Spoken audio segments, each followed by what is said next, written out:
move quite a lot. It won't need to move out of their comfort spot unless...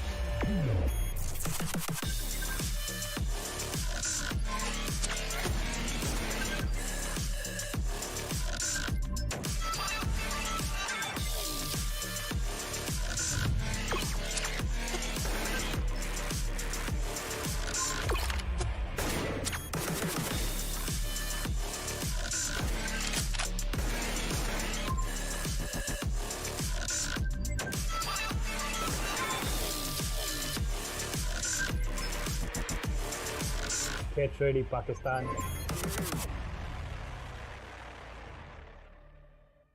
Welcome back, everyone, to the PMPL Pakistan League stages of week 2, the final day. Once again, introducing myself, this is your host for today, that is Torix, and welcome back, everyone. We saw in the previous 4 days of action where the teams were completely dominating. The start of the week 2, was not good for the team Aegon starting off the bat, but yesterday it was a bang for them. It was a bang for them. They came back that beautifully in their complete matches, in their complete throughout the day. 3 matches, it was 58 points. 4th match, it didn't win that good, but still, it was still a good match for the team Aegon. But nonetheless, today is going to mark the final day of the league stages of the PMPL Pakistan. So not a lot of things to go on, and not a lot of things to go on for the players as well, because these 5 matches will conclude everything for them, no matter the scenario that they have done in the past 4 matches, and like the week stage 1, the league stage week 1 day. So these are some things that needs to be covered, and their total points are what's going to make the difference. But guys, once again, going back to the overall schedule, we are seeing today matches that is on the Sunday, 13th of August, will mark the final day of the league stage week 2, whereas the journey started from the 25th of the July. League stage 1, week 1, league 2. Week 2, in fact, started from 8th onward, 8, 9, 11, 12, and 13th, and today will mark the final day. But after today, we are going to see the top 16 teams will go head-to-head in the grand finales. We're talking about the bonus points. There is weekly bonuses, there is league bonus, there is also the total bonus points, and the initial bonus that the teams have started on each week. So not a lot of things to go there, but still, these are the bonus points that will be awarded to the teams, that will be given out to the teams. And talking about them, talking about the point structure that so far has been given up, even though that the point structure have changed, we are still not seeing that much of the aggression in the teams that should have been seen. But still, in 1, 2, or even 3 matches, some teams do emerge with that amazing aggression, with that amazing display of the games that they do. And these are those things that matters. But at the end of the day, it's the consistency that's going to matter the most. And if you're not consistent, you're not going to be able to secure out, dish out some good points for yourself. But yeah, that's about it for the complete aggression and the point structure. But survivability, that's another topic. Survivability is going to be another topic where we usually see the teams do tend to go for the survival factor.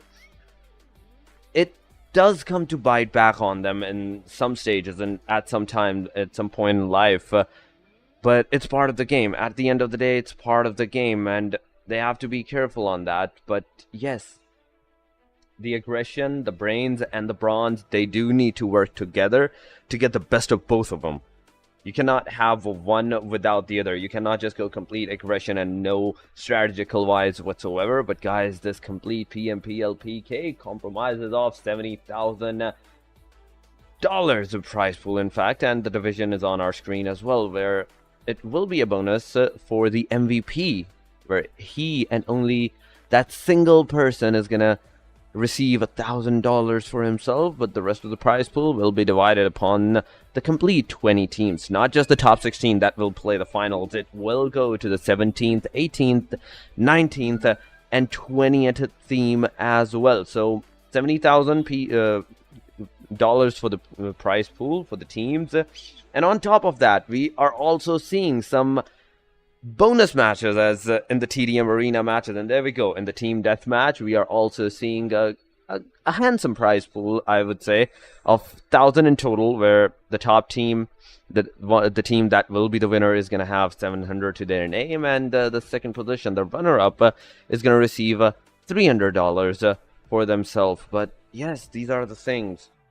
These small things do motivate the teams, do motivate the players, in fact.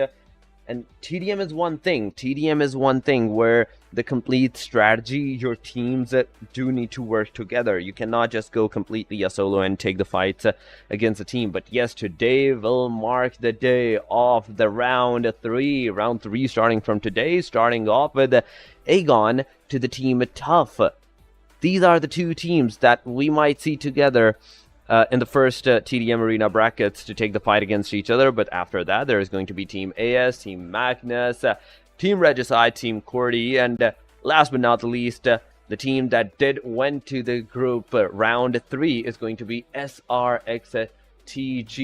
These are the names that we saw on our screen, but the first match and today's schedule is going to be a disaster for the team. Not only just because that they have only 5 matches to play, but also for the fact that if they do not have their hand on a particular map, for example, Erangel or even Miramar, just take for the example because we saw yesterday 2 Miramars being played. But yes, Miramar, if the teams do not have their hand completely, I'd say, good on them, it's going to be a disaster for them because of their rotations, because of their strategies, and even the circle that's going to make them bleed. Because of that, a slight mistake, a slight delay in their strategy, it's going to go a long way. And these small things in each and every single match is going to matter the most. The teams have to realize, that only 5 matches are going to be played amongst them. Whereas we also saw the group division, as there was Group A, Group B, Group C, Group D, and Group E. So 5 total groups.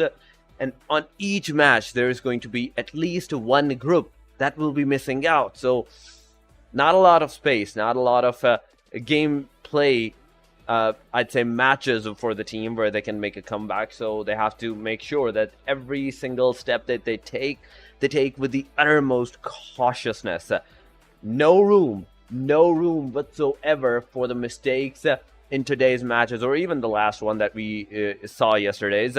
There were no chances of mistake for the teams, but still, we all learn from the mistakes. The teams that do learn from their own mistakes, and some new strategies are devised because of the mistakes that the team do. But yes, finally, we are going to see, after today's action, after the complete action of today, that who will be those top 16 contenders, who will be those top 16 teams that will go to the grand finale, that will mark their spot in the grand finale of the PMPL, and we'll go for that, I'd say, another run for that $70,000 prize pool for themselves. But yes, these are the things. And today, as being the uttermost cautious that the teams needs to be, once again, there is no room for the mistakes. There is no room for the mistakes whatsoever. But guys, we are going to see our head-to-head. First of all, average stat comparison for Aegon right now on our screen, where we see Aegon XI8, 998.8 to the damage dealt of 1911.8, healing of 608, comparison to the 657.8, 3.8 to the elimination, that is, I believe, KD, and to the KD of 12.8, 43 survival time to the 22 to 26, and knockouts once again from 4 to 10.8 ratio. Week 2, day 3 versus the day 4. It's happening in week 2, day 3. Team Aegon had 998.8 damage dealt, but on the day 4, yesterday matches where they secured a complete of 58 points for themselves, and just just a measly 3 matches. It was a big jump. It was a big jump for them. But nonetheless, the rest of our stats is on our screen, with healing not that much being affected, but elimination, knockouts. These are the 2 big things that I'm witnessing. Almost twice for the knockouts, 2.5% of the knockouts, and for elimination, it's a completely 3% on the uprising side. But damage is somewhat on the double side. That in the day 3 they did almost 1,000, but on the day 4 they did almost the 2,000 damage. But today's schedule, the final thing that we were waiting for, it's here. With starting off from the Miramar, we will head towards Erangel on our second match. Once again, it will be Miramar. Then an arena match will be played. And the last 3 matches that will be held, it's going to be Sanhok, Erangel, and after that, the top 12 teams that will mark their spot will play the Livik for some extra bonus points for themselves. But starting off in the Miramar, Group E will not be playing. Then after that, Group D will not be playing. Group C on the Miramar in the 3rd match. And a slight break for the teams as well to redevise their strategy in the TDM arena match. And then we will go to our Sanhok, where Group B will be playing. And last but not the least, Erangel, where it all will mark the end for the 16 contenders. Because after that, only the top 12 will be securing some bonus points for themselves. But as we are about to head to our first match of Miramar, the teams, we are seeing them getting ready. Once again, they're making sure that they're paying their positions, they're comfortable, in fact, so that they can squeeze out the whole complete performance from their side. But yes, nonetheless, it is going to be Group A, B, C, and D in the first match. And as the teams will be getting ready in a short period of time, we will be heading to our first match of Miramar, in fact. And I want to see, because Miramar is one thing. Miramar is that one thing that I want to see, where the plane line will go and where the circle will be shifted upon. Those are the 2 factors in the Miramar that will mark where the teams are going to go. But nonetheless, guys, we are going on our 21st match number 21. Miramar it is, on the final day, the day 5. Plane line will be coming, but I can already see it starting from El Pozo, near the El Pozo side, towards the Puerto Paraíso. Not a lot of northern side to be covered in this plane line, where the teams, if they want to go towards the northern areas, they have to secure some cars and some transportation for themselves. But up until the Hacienda del Patron, it's going to be an easy glide for the teams. And even the junkyards, it's an easy glide. But Southern Angles, Valle del Mar, Los Higos, Minas del Valle, it's an easy contestation for the teams. But Los Leons being near the plane line, it's going to give a good amount of, I'd say, opportunities to the team that whether they want to go towards that hot drop city, where we do not usually see the hot drops, they can still go there and take marks their early stages fights. Because not only today is going to be the final day, the 5 matches that will be played is going to mark the complete top 16 teams, but also the aggression, the teams that wants to stop their contenders from proceeding further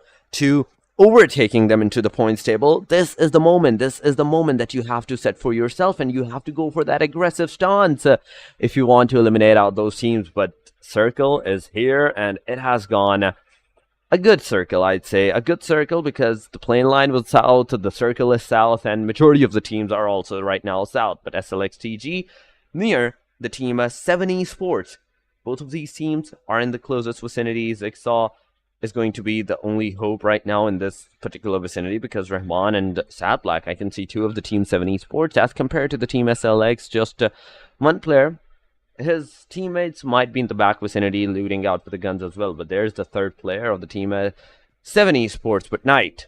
He's in the close vicinity of Destroyer, Thunderclap, and even Zigsaw. So it's a complete squad versus squad. It's a squad-run fight that we might witness in a little while. But so far, 16 total teams and 64 players are here. But I wanted to see some early aggressions. I wanted to see some early fights. And the position that the team have put themselves into right now. They're even outside of the circle.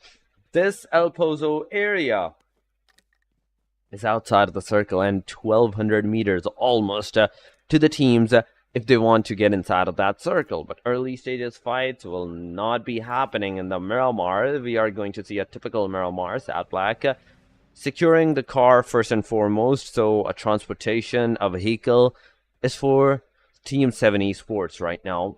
And I think it's a good decision that the teams are going for the car securation, the vehicle securation, because they know these 1,200 meters are going to be a hectic one to cross over. And as we head to our satellite view, we are seeing not that much of a contestation from the teams. There's not too many clusters, El Pozo. It's definitely Team Se7en Esports and SLX TG, but on the Leon side, there's also the Team RD, there's also the Team Aegon, and in the clothesline vicinity on the northern angle, there's also some players of the Team Magnus. Not all, because Drawlin and Debian are on a complete disarray position.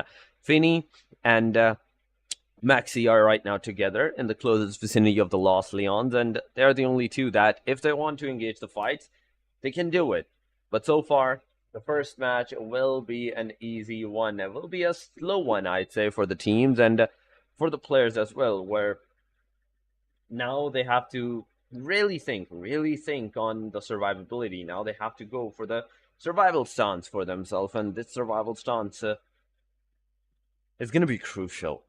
Already, Southern Circle teams in the south, Northern Angles teams where Team QWERTY, Team ASSLX, TG, and even the Team Se7en Esports alongside of 7th Element, they're going to be on the lower edge. They're going to be, might be on the receiving edge, not indefinitely, but they might be, because they have to be the one. They are going to be that team that will be outside of the circle. They will have to come. They will have to come in the circle from the northern angle, where right now there's already Team Star holding out the vicinity. There's Team SRX3X in the closed line of the Picado. So the teams that will try to come up from north, it will be a hard time. They will be given a hard time, but on the western angle, I can see Team Amin's XH2E nearby to each other, and this might be a possibility of the fight. But SRX3X, once again, talking about them, Miracle is so far away from his team. The rest of the three players are at the Picado. They're completing their loot scenarios. They're getting their ammunition and their helmet vests right now. But Miracle, he's on the miraculous move that he's super far away from the team, and getting knocked out in that position is not going to be pleasant for this guy whatsoever. First circle, first stage is going to close in some time. As that already started in 1 to 2 minutes, we will see it closing, and the next circle will mark whether the teams will be taking the fights, or once again those teams will be going for a safer approach once again into the match. But so far, there's not a lot of fights that's happening. There's not a lot of aggressions that's happening, and I want to see those aggressions. I want to see that the players takes out that aggressions in the final day right here at that point. Team Star, close line to the Se7en Esports. Osama with the DBS action, 14 to 14. His gun is completely loaded with 14 DBS bullets, and anyone that's going to come, it's going to mark a disaster for the player. Joker, he's coming close. There goes the grenade. It might hit the player, but no, it's not going to do any kind of damage to the player. Not even a slight, I'd say, the splash damage on the player. But Daniel taking the initiative once again on the Sad Black. There goes some damage, and no connectivity. Some connectivity were there, we can say that, but no knockouts whatsoever. But there we go. Finally, another grenade from Daniel's side. This will do some splash damage on the Se7en Esports, but not that much that they have to retaliate themselves back. They have to go a little bit back to heal themselves. But this is the only clothesline fight that we are seeing. Joker not giving up, staying in the clothesline. Sad Black also giving out the cover to Joker, but Fury Fury's location is going to be crucial, whereas 3 of the players of the Team Star is in the compound. Fury is going to be that lone wolf that is completely out in the open. But Daniel, once again, taking some shots on Rahman. It's not going to do anything. It's not going to give out any damage to Rahman, whereas Daniel was on the receiving edge. But in 50-second, guys, the first circle, the first stage is closing upon 48 meters still. Team Star, the 3 players that are outside of the circle, they have to make their way inside of that circle in 48 meters. Not a lot of, I'd say, distance to be covered, but still, they have to be they have to be cautious, because starting from the circle damage, if you get attached to it, if you get accustomed to the damage, you will be staying outside for a longer period of time. But in the kill feed, we saw R3G also taking the fights, but right now Team Star Fury is going to be the only guy that is not just inside of the circle, but also was the lone player a while ago. But finally, the rest of the Team Star, they're here. They're here for the cavalry, and with right now Team Star not losing a single player, but also not getting a single elimination to the team for themselves. It's a slow start. I can already say it's a slow start for the first match of Miramar, but stage 2 has formed up.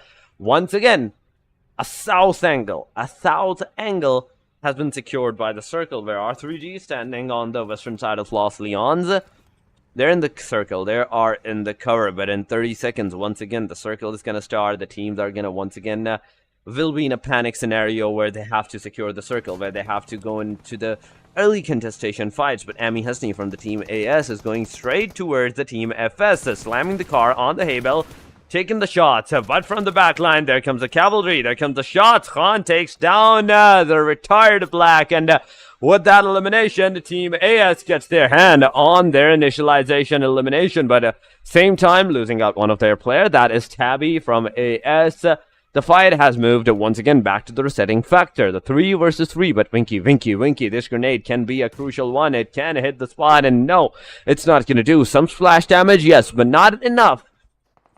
Not that much that the player will get the knockout on himself. Once again, Team AS is on the receiving edge, and Winky with the DBS is ready. Winky is going to be ready, but first of all, it's going to be a throwable fight that we are witnessing. But Star Fury getting out of the car, getting taken down. Emmy Husney also throwing the grenade. It will hit the players, but not that much that the player will get the damage. But at the same time, Team AS is right now on the receiving edge. Pop is also down. Khan is going to be the final hope for the complete team, and as soon as Khan is going to be obliterated, there goes the Team AS from the first match with just the 1 elimination.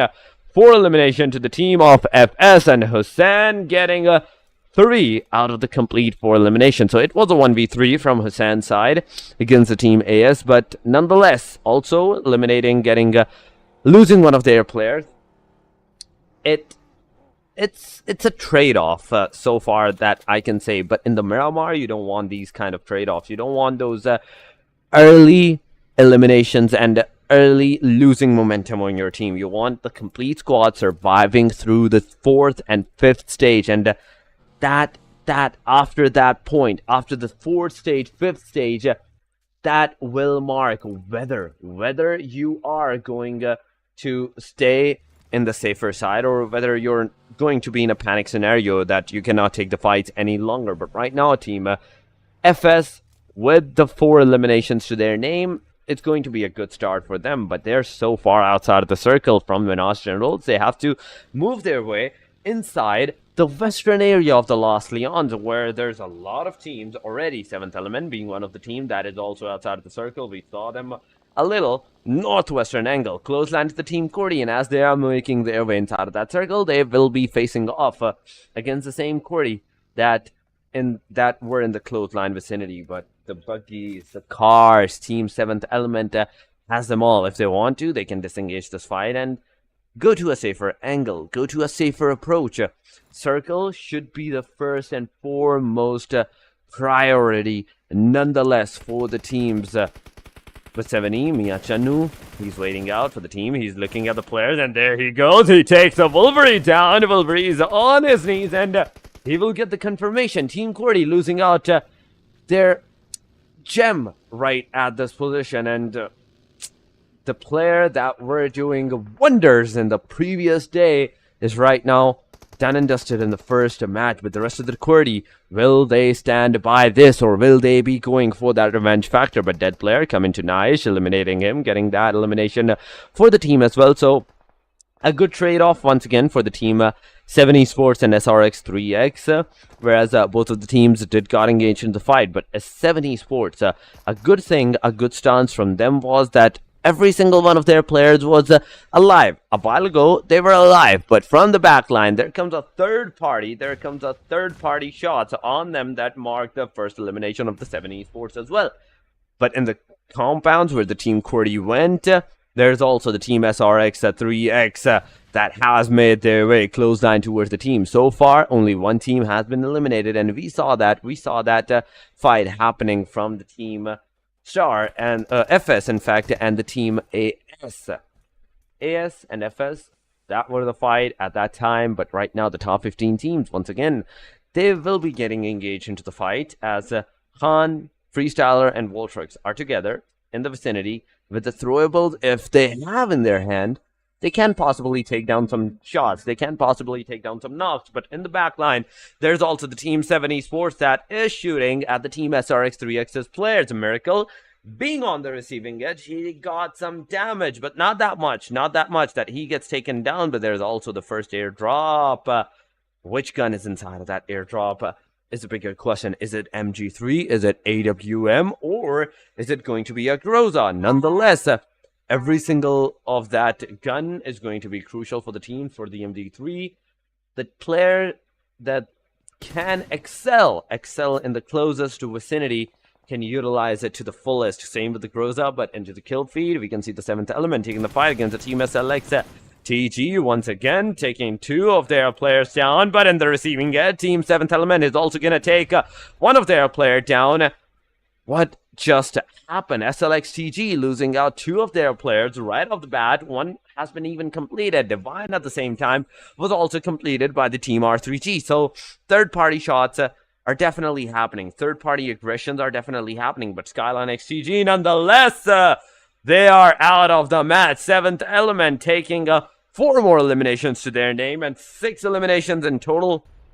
Now, the team is surviving with a 3-man squad, but the closest line vicinity is going to be of the team QWERTY and the team SRX 3X. 3X being on top of the house, QWERTY has to be careful how they're going to push on the teams, because the team SRX 3X already have the position for themselves, and they just have to wait out for the player to make a mistake, to come alone and push alone, and it will mark some things for the player. As Walter gets taken down, Freestyler has S12K in his hand. There goes the Molly, the back line, going into the back line. It's not an option, but he goes down as well. Freestyler, Shamir boy, you done it. A beautiful execution on the team QWERTY, taking 2 down. Freestyler and Voltrix leaving only Khan and Khan alone right now for the complete survival of the team QWERTY. Khan being the only hope right now. There is no way that the player right now can go for some aggressions, can go for some fights. But at the same time, there's also the team SRX 3X. With the 2 eliminations to their name, now they will have a boost in their confidence, and they might push the last guy, that is the team QWERTY Khan. But Circle, once again, it is being formed up. We are seeing I believe, the 3rd stage right now, whereas FS is outside, SRX, team QWERTY is outside, 7th element is still outside, team 141X of Bublu is outside, but the rest of the teams, as Oxy is entering inside of that circle, Magnus is also doing the same near line to the team Star, but 7th element, they are also making their way inside of that circle towards the team Amin XH2E, but into the kill feed, into the heat markers, we saw team QWERTY also getting eliminated by the hand of SRX 3X. But 7th element, nonetheless, just look at the rotation that they did. A wise decision, I'd say. A wise decision that the team performed for themselves. They knew, going from that particular angle near the roadside area, there's bound to be some teams. There's bound to be some players holding down that fort, holding down that position. So, first of all, they went a little bit north, and from that north roadside, they went in the circle. Now, in the clothesline of the team Amines XH2E, they will be taking the fights. They will be initializing the fight. From this point onward, Miyachanu, once again, with a grenade in his hand, he cannot throw it out at this certain distance. He cannot throw it out from this far away, because it will be a disaster, not only because for Chennu, as he's going to lose out his grenade, but also for the team of complete 7th element, as he will be the guy that will be giving out the complete position of their comrades, of their team. But Miyachanu now putting the pin back on the grenade. Stage 4 is also closing in 5, 4, 3, 2, and 1. Stage 5 is on our screen. Near to the stage 4, I can say somewhat it is a centralized position, but TU4 OP with the mini 14 shots, taking some shots on the Amines XH2E player. JD was super low in that HP, but still managed to survive, managed to stay alive. And not a lot of casualties we are seeing right now. But stage 6 will be that territory, not only where the teams have to go for themselves, but also it will be a position where there's no cover whatsoever for the players. But look at that, T24 OP with the car burst down, with the sprays and shots on the players of Team SRX3X. He has done some damage. He has made some casualties on the SRX3X, as one of the players from the SRX3X is down on his knee. The rest two are there to give out that rev, but constant shots from the Mini 14s, constant shots from the M416 spray, but not a lot of luck, and you don't want to. No one wants to lose out their ammo, and as we saw, that player did not have that much ammo at his disposal, so giving constant random shots is out of the box, is out of the league right now. But FS1C throwing a grenade towards the team R3G, both of them dodging the grenade, now coming in a split angle where Roshan is in the back line near the team star, but the rest of the three players on the team R3G, they're together, and with Roshan's finally regrouping with the team, R3G will be back. R3G will be making sure that in this particular area, the position that they have, they don't compromise that whatsoever. But Team Star, Team Artie, Team Magnus, it's happening. Star Sama taking down Debian on his knees right now, but Miracle constant fire on her wrong car. No one is gonna get damaged because of that. T24 on the other hand, fighting against the team Amines XH2E. Amines XH2E also takes one of the team 7th element player down into the kill feed. We are also witnessing Team Agon XI, Team HR, Team 141X Bablu against HR and Agon. So as the 5th stage proceeds to be made, there's a lot of fights, there's a lot of aggression that's happening. Back-to-back freestylers out of the match via the hand of R3G. Was, I believe, doing a 1v3, but no, Naki is going to be the guy that will put the nail in the coffin, on the coffins, and will mark the elimination of the Team FS. But SRX3X, once again, they are taking the initiative. They are taking the fight against the team Se7en Esports, but R3G in the closest line of the Team Star as well. They also have a chance of taking the fight, but it means XH2E into the kill feed, into the fight. They are taking the fight, and they are winning at a good pace. But SRX3X, a miracle, taking the complete squad of Se7en Esports. But right after that, he also received some damage, got taken down, and now Team SRX is down to the last player standing as well, where he is also receiving some huge amount of shots, a huge amount of damage, because he's on that low HP side. But there we go. The player not only has been rezzed, but at the same time, now going for the third revival, it's not going to be possible because Shamir Boy is going to go down once again and finished off right off the bat. Everything depends upon Knight right now from the team SRX3X, but Team R3G, they're in the closest vicinity. They're in the close line. They can take the initiative. They can take the fight. R3G also taking the fights against the Team Star. Top 9 teams are once again in a tussle against each other. In the closest vicinity, there's not a lot of space that the team can go for the healing, that go for that survivability, but was with that Thompson in his hand. He took down one of the team player of the Team Star and eliminated them. Naki on the other side taking down another player of the Team Star, and Star is right now down to the last player standing. That is Osama with the utilities. Using Osama is hoping to take down at least one of the players from Team R3G, but DBS in his hands and he's going to receive some damage, but it was putting the nail on the coffin once again for the Team Star as well. And on the hashtag number 9, they gets eliminated with zero elimination whatsoever. Top 7 teams, as top 8 goes to the Team 141X Bablu R3G, taking once again the initiative. And just look at that. A while ago, 7th Element were that team that had 7 elimination for them, but they got eliminated on the hashtag number 13. From that point onward, now Team R3G and Amines and even SRX3X. These are the 3 teams that have a good amount of kills so far for themselves. But the players, if we are talking about the player composition, SRX3X has lost 2 of their players.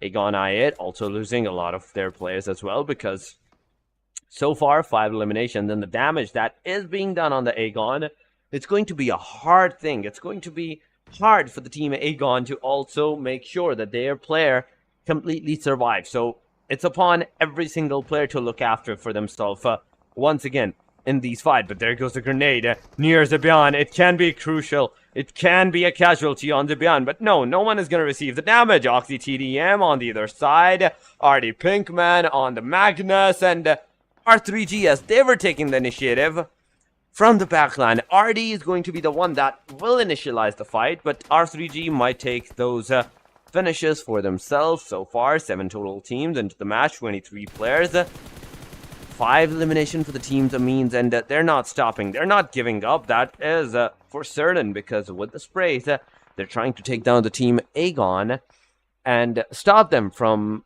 proceeding any further to get even more points for themselves. But still, Aegon wants those 400 plus total points for themselves, and they are here. They're not here just for the games. They are here for the bronze. They are here with the strategy, and with that strategy, they have survived so far with all the 4 players of the team. 6 elimination to their name as well.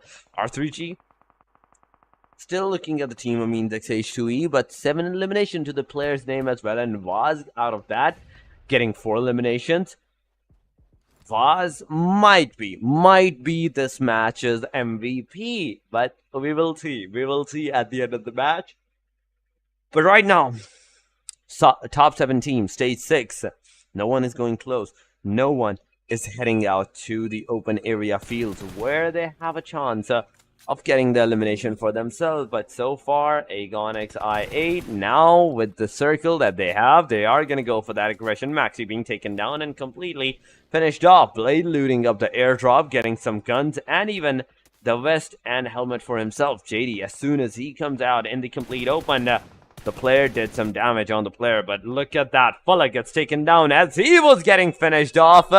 Amines XH2E marks their spot on the hashtag number 7, and Oxy were responsible for that, but Team Oxy, it's happening. R3G securing the kills of the Team Oxy as well. So a lot of third parties and a lot of fourth parties are finally happening, and as these parties are engaging against each other, the players with the best position inside of that circle and a compound, I'd say right now, judging from the circle, any player that have the compounds for themselves is going to be on the upper edge. But R3G, Seni, and Naki taking 2 more players down somewhere into the vicinity. But Pinkman, what have you done?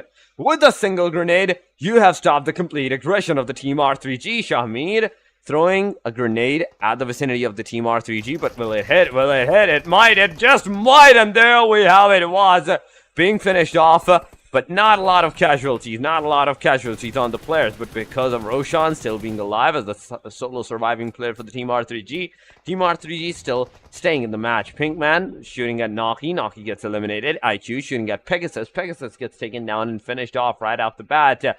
Team Arty from the backline facing against the Team Aegon XI8, but Shahid, he's not gonna stop. He will mark the end of the teams, and right at that very instance, mark their position of the top 4 contenders. Uzam taking Sav TDM down with the car elimination, and now marking their spot on the top 3. Top 3 fights. Not a lot of space, not a lot of teams to play off, where you have to be wary of the surroundings. Right now, only 3 teams, out of which Aegon is surviving with a complete squad. Team SRX3X with just a 1, and Team Arty with right now the 2 players to their name. It's almost I'd say Aegon's mad, but look at that, Uzam, you beauty, you are going for those vehicle eliminations against the team. So far, you have successfully done 2 of them from where I have started seeing you, but right now, that's it. There's Pinkman and there's Shahir near the compound. In fact, inside the compound.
Oh.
Hello guys, welcome back once again to the PMPL. After the short break, we are once again back with you with the action pack that happened in the first match in the Miramar. Team Aegon, nonetheless, with the 13 elimination to their name, they have secured that winner chicken dinner. But 7th Element, 7 eliminations to their name as well. We saw them getting at an early stage in time on the hashtag number 13, but still, the fights have been concluded in the first match, and Aegon setting the bar once again on top notch. The fights is going to be intensifying from this point onward. But talking about the MVP's on our screen with 3 elimination. IQ is going to secure that MVP tag for himself. 984 damage to the player's name, 123 healing, 5 knockouts, 3 assists, and 2742 survival time to the player. But still, not just that, there's also the rest of the team from the team Aegon side, because that 13 elimination will mean that the rest of the players have done some eliminations to their name as well, with 4 eliminations to Uzam, 3 for Falak. But on the second spot, we can see Pinkman with 4 eliminations, 743 damage, and Naki with 607 damage, and 4 elimination to the player name as well. It is, I'd say, 3-man for the team Aegon in the first match on the top players, the 1 for team R3G, that is Naki, and once again, at the end, there is another player, but match 5, match 21, the first match of the day 5. Match ranking is here for that. 13 elimination, 23 total points for the team Aegon. They're on the top with now 23 even more points. We saw somewhat 377 marker, I think. 23 will means that they have successfully secured the 400 threshold. They have crossed that. R3G right behind them with 14 points. Red Death with 13, 11 for the team SRX3X, 7 for 7th Element, and as we move on to our second page, we can see Se7en Esports with 3 eliminations, 3 total points. 1 for 1x Bublu with 3 total points to their name. Magnus surviving with 2 points. On the hashtag number 11, Skyline XGG with 1, AS with 1, but Star, HellRaiser, and QWERTY. These are the 3 names that have not secured a single point in the first match of Miramar. But overall ranking, there we go with this match in conclusion. 23 points. Team Aegon in the week 2, in the 21 matches that they have so far played, they have secured a total of 159, finally regaining their spot even in the week 2 as the hashtag number 1 R3G. But with the 151 points, they are not going to stop. They want to make sure that they also get some good elimination and position points, and so far it's an 8-point difference. But after that, Red Death 123, 113 for the team Star, team 52 with 113 as well, team SRX3X with 106, 103 for the team HellRaisers, Skyline XTG with 101, and 7th Element with that 100. And that is the 3-digit points that have been secured by the teams. From this point onward, we are only going to see the double-digit points. Magnus with 97 to their name. And it's going to go even more on the declining side from the 11th onward as well. But Aegon, man, the way that they have played. During the day 3, in fact, they were on the second page. And not only they managed to secure their top 2 position, in fact, on yesterday matches, but now in the first match of today, they have secured their ring on the top spot. But on the 11th side, on the 11th spot, we are seeing the team QWERTY with 94 points, 93 for the team The Mean H2E, 1 for 1x Bublu with 81, Se7en Esports with 81, Team Oxygen with 80, 77 for the XGeneration, 73 for the team Tough, team AS with 66, 56 for the team Hashtag, and Freestyle with 29 points. Still on the bottom side, on the 20 in Freestyle. They have to change their strategy. They have to change their complete gameplay style if they want to, like, at least go up from the top 20. Otherwise, they're just going to stay there. And as today is the final day, as today is going to be the last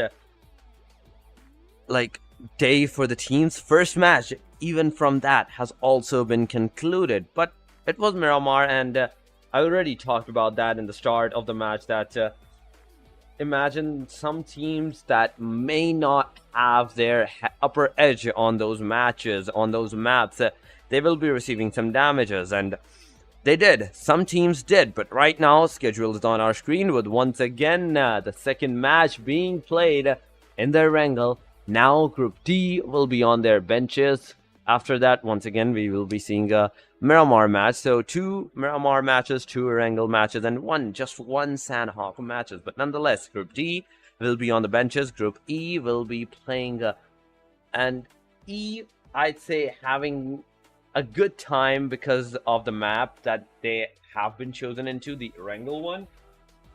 it is a good start. I'd say it is a good start for them because not only majority of the team has the upper edge in the Erangel, the Group E might also do. The Group E might also be able to, because of that, secure some good additional points for themselves. But guys, at the end of the day, it's about the strategy. It's about how well in the Erangel you can secure out your position and take the other team down as efficiently as possible. But there we go. The teams are finally getting ready for their flight, for their plane line to be formed up. And as we see the teams finally getting ready for the aggression, for the actions, who will have the winner chickener for the match number 2, because Aegon once again is playing.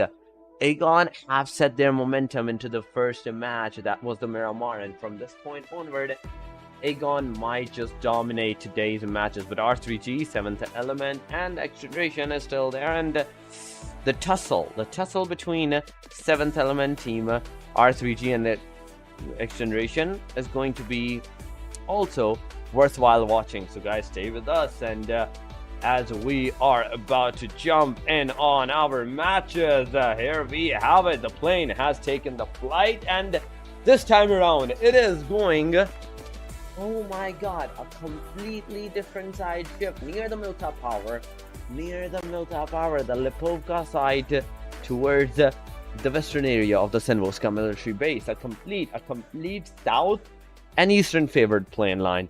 The north and western angles, the quarry, the Primox, the Gutka, even the hospital or Jojo Pool, it's not going to be viable for the team. It's not going to be accessible, in fact, for the teams. But Se7en might be that one place that Team Star might want to go. The Star team might take their cars. And even Se7en Esports, yesterday, remember that we did not witness those fights at the Se7en. Team Se7en Esports in yesterday's Erangel went to the hospital, the Giorgio Pool western side compartment, and they secured their loot there. Nonetheless, it was a good strategy to the team. But right now, the plane has taken its flight, but it's about the circle, where the circle will head out, where the circle will go. If it goes a north or even a western side, it's a complete disaster for majority of the teams, because right now we can see that the teams have chosen an eastern side favored for themselves as well. But circle, it's going to be the disaster. It's going to be the one thing that's going to change the complete scenario. But no, circle once again on the southern angle. Military island, the complete island this time around is in the circle. The main island, Pachinki, school apartments, until up to that towards the north. On the west, we can see Gutka and a half of Quarry being contested. Milta City, R3G, that means, is in the safe side. But Yasnaya Poliana, 141X Bublu, Team Star, Team QWERTY, XGeneration, 52 Esports, and even the team hashtag, they have to be careful. They have to make sure that the position that they have put themselves into, they get an easy entry in the circle as well. But near the school line, near the Pachinki side, there's a team AS and the team Amin's XH2E in the closest vicinity, Ami Hasni near the Rahman. This can be an early aggression that we might see against the team, but Ami Hasni with no vest, no helmet whatsoever, 30 bullets on the Thompson. He is going forward, but Rahman just with the 686, he's going to throw the molly. He's going to make sure that player at least gets on fire, but nonetheless, Ami Husni secures the knockout and gets the first elimination of this match against the team Amin's H2E.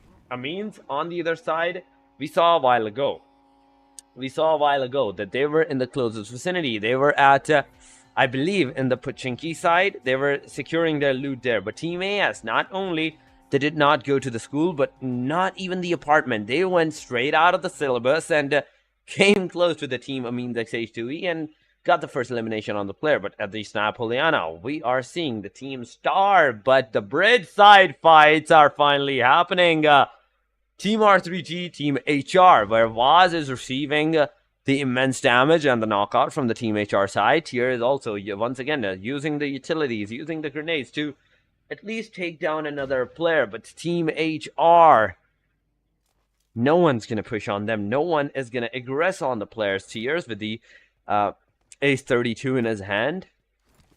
Now, slowly and securely going to the bridge angle. They know that the first circle can go either the north or the western side, but it might favor the western side, where right now the complete military island is inside of that circle. So, not a lot of space, not a lot of, I'd say, options for the teams to go, because it can be wrong for them. They choose the north, it can go complete south, and once again, they have to go back to the circle, so they have to wait. They have to wait, once again, in the circle. Top 16 teams still alive, just 2 players elimination we saw at the starting, and those 2 eliminations were throughout from the team AS and team HR, taking one player down from both teams. But look at that. Amines XGeneration, they're at the Rozhok. They are in Rozhok, not the Pochinki. They're in Rozhok, near the team AS. Once again, if they go there, if they do go there, they can engage into the fight. But HR were the one that came out of the syllabus for the team RCG, taking 1 player down with them, eliminating them, and got the first elimination for the team as well. But yes, now Poliana is going to be the only place that is contested, and that might show us some early aggression once again, because the rest of the teams, the rest of the places are a complete disarray for the teams. No one is even close by to anyone whatsoever. But at the Yusnaya, there is going to be some fights in a little while. Amines XGeneration, team AS, they might take the fight once again, but Amines were at the receiving edge, as Rahman were the first one to get eliminated by the hand of team Amines Emi Hasni. So it's going to be a pressure on them as well, on how they're going to secure their position, how they're going to utilize their complete team with a trio, not a squad anymore, a trio in this match. The pressure is immense on them already, but the circle shift is not only just going to force them that they have to go, they have to make their way, they have to enter that circle, but also it is going to give ways to many of the teams to hold that position out, hold those crucial angles where they can expect a team aggression. And as they're holding out that spot, any team that might come into close vicinity, the complete squad just have to do the shots. They just have to open fire on the team. It's a shoot on sight warrant at this point onward. But there we go. Team Star taking the initiative, taking 1 down with the team 141 XW on the other side, near the farm area. There's XGeneration and the team 7th Element also close into the vicinity. So 2 different areas, 2 different cities where there is the possibility of the fight. But Aegon, after getting their loot, after acquiring their loot from the military base island, they are once again on the bridges where they like to go. And from this point onward, they're just going to hold out that position. But Circle will mark if the players are going to stay at the south, or they would have to force their way towards the north, because right now almost 50% of the teams are actually trying to go to that southern angle, to that military base island. But Uzum can fight against the team SLXTG Thunderclap in the closest vicinity. There's also the possibility of the rest of the players that can initiate some shots, that can initiate some fights against the team. But so far, not a lot of aggressions, not a lot of fights that we are witnessing. 141 near the team AS. They are making sure that their rotation is not intercepted by anyone, but Star securing from their position, surviving from that point onward, going forward. It was a big jump. It was a big jump for the team 141 XW, but nonetheless, going from one fight to a flight in this regard, but also getting engaged to another fight. It's a big disadvantage to the team 141 right now, as the Bablu Raf is super low in that HP. Just measly 2 to 3 shots will be enough to mark the player's elimination, but those eliminations are not going to be in the closest vicinity right now, as the stage once again first closes up 1,000 meters away. Once again, instant instant hard southern side shift, I can already say, because of the 1,000 meters on the potato hill for the team of QWERTY. 1,700 meters on the hard northern angle, but QWERTY against the team Star. Once again, they are taking the fights. They're initiating the aggression. Star, Merkel is down on his knees. Daniel with a grenade. He's not going to throw it up. He's going to put the pin back on the grenade. And once again, look at the players of the team QWERTY using his guns, trying to take the initiative. And he also almost had the player on his clutches, but no, Waltrick is coming once again, and he does it. He takes the one player down of the team Star. Daniel is on his knees, and I repeat, Daniel is on his knees. This can be a third one, and there we have it. The third one also gets taken down, but this time around, Freestyler takes Fury down. It could have been a car eliminations, a complete squad, but no. Fury said no on the players, but Osama being the last guy has intercepted on the team QWERTY as well, taking two of the players down with him, leaving only the one and final guy. That is Freestyler. Freestyler being the last hope for the team. He's also moving inside of that circle because he knows staying outside is going to be a dangerous hole. It's going to be a dangerous scenario for the team, and Freestyler going a little bit back with 2 first aid kits to the player name. He will try to find out the players. If they go out in a complete open regarding area, he might take the shots, he might take the initiative, but no, he's straight up going for that aggression. He's going for that aggressive stance. He wants to make sure that his player, in fact, survives. But no, this can be a mistake, Freestyler. You do not have to come this way. And Osama says, yes, on my talk, that yes, it is a mistake for you to come here. He takes the player down now with Team Star, once again surviving 5 eliminations to their name. The first team has been concluded by the Team Stars. Daniel, so far, with just the one first aid kit to his name, he can loot out the player. He can loot out the crate and get 2 more first aid kits for himself. But Daniel, looting up the crate, there is nothing inside. There is no healing whatsoever inside of that crate. And judging from the circle going southern side, it is a western side angle as well. So that means not only on the military island, there's Team Aegon already holding that beautiful position down for themselves against the team that might be pushing, or even that the team might be coming from the back angle, from the southern, in fact, angle towards them, where a while ago we saw R3G, we saw Team SLXTG close line to them, but we haven't seen them pop up. We haven't seen them pop up in the fights, in those aggressive stances so far. But right now, Team Top being one of the team that is also taking their rotation, and as they are making sure that their rotation is undetectable, they have to make sure, they have to be wary of their surroundings as well. 52 is in the close line, and it might be a good start. It might be a good start to the team, but no luck. Team Tough not only has 0 elimination, but also no fight has also been taken by this team. But SRX3X means on the receiving edge. Once again, taking the shots against the team Amines. Amines have lost second of their players. Now down with the last 2 players. It's a duo. It's a duo for the team Amines. But Rex and even the JD, 2 players together, moving into the back vicinity. They're outside of the circle. They can loot out the players.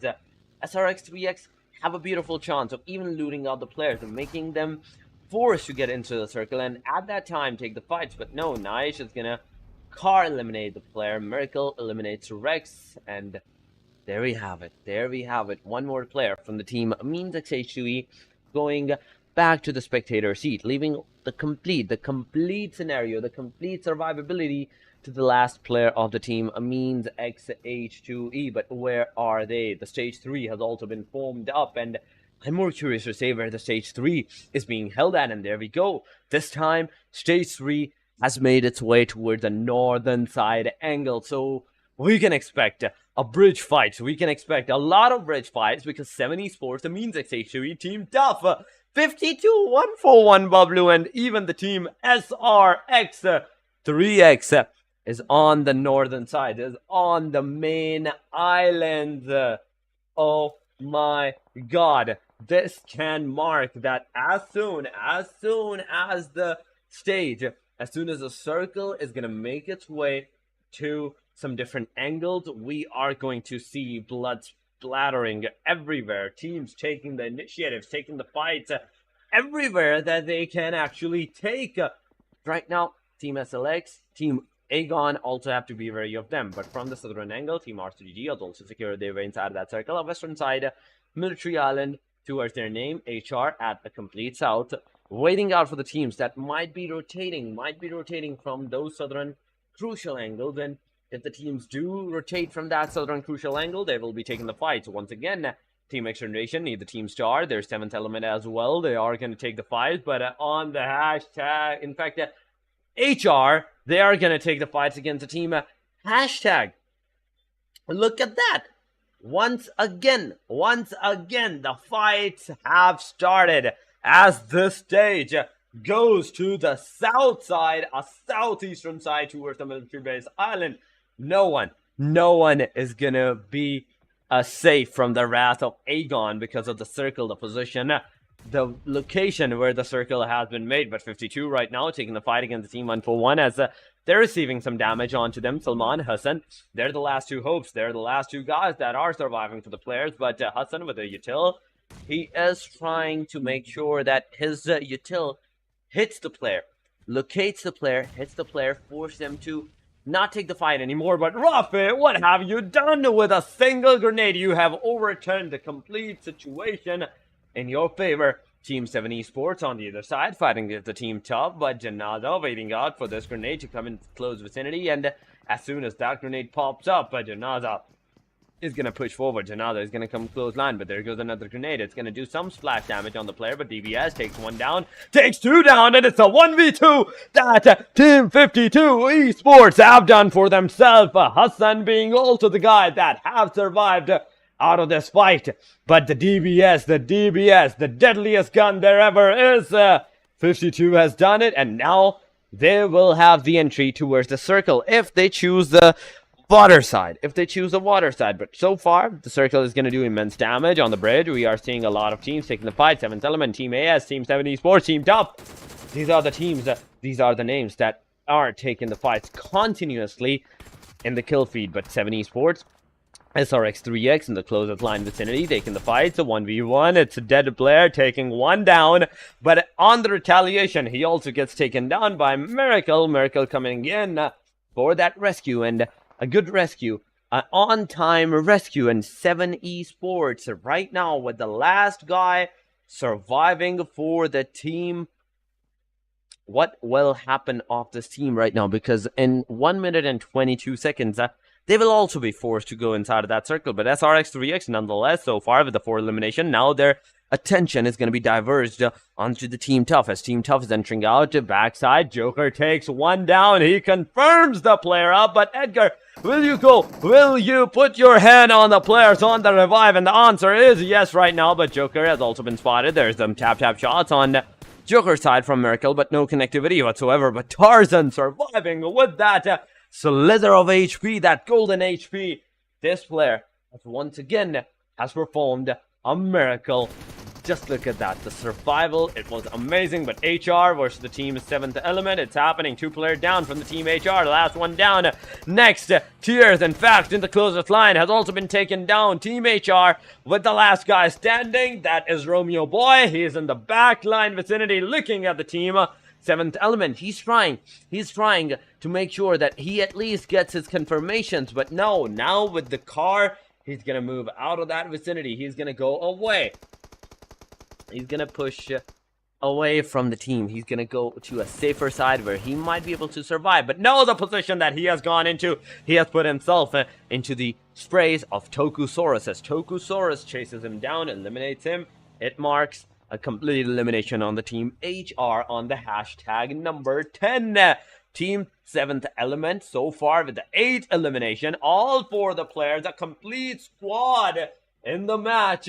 It's a great start. It's a great comeback in this match for the team 7th Element as well. But right now, into the kill feed, we can see the Team Tough also struggling a lot because one of the players got eliminated. Team Tough has a solo player, that is Joker, sir, being the last guy. It's all up to the guy. But Team Aegon, finally, we are seeing the name of Aegon popping up once again as Shami Boy gets taken down. Aegon secures their third elimination. Circle has also started, is going to start in fact in 5 seconds, but SRX3X versus the Team R3G. Miracle once again using his shot, his aggression on the Team R3G, taking one more down. R3G down to the last player as well. Hashtag Team R3G means are the ones that are down to the last man standing, but Zixel gets eliminated by 7th Element, and it marks the elimination of the Team Tough on the hashtag number 9. So far, with now 8 total teams. These 8 teams will not just have, I'd say, at least 1 point if they get eliminated, but also a good survival chance for the team. The solo players that are surviving, if they hold down their positions, if they hold down their force and not engage anywhere whatsoever, there is hope for them that they might be able to secure themselves in the top 5 at least, top 4 at least. But that elimination of the team hashtag, we are down to the top 7 teams. It is down to the top 7 teams, where Team 7th Element, 9 eliminations to their name. They are surviving.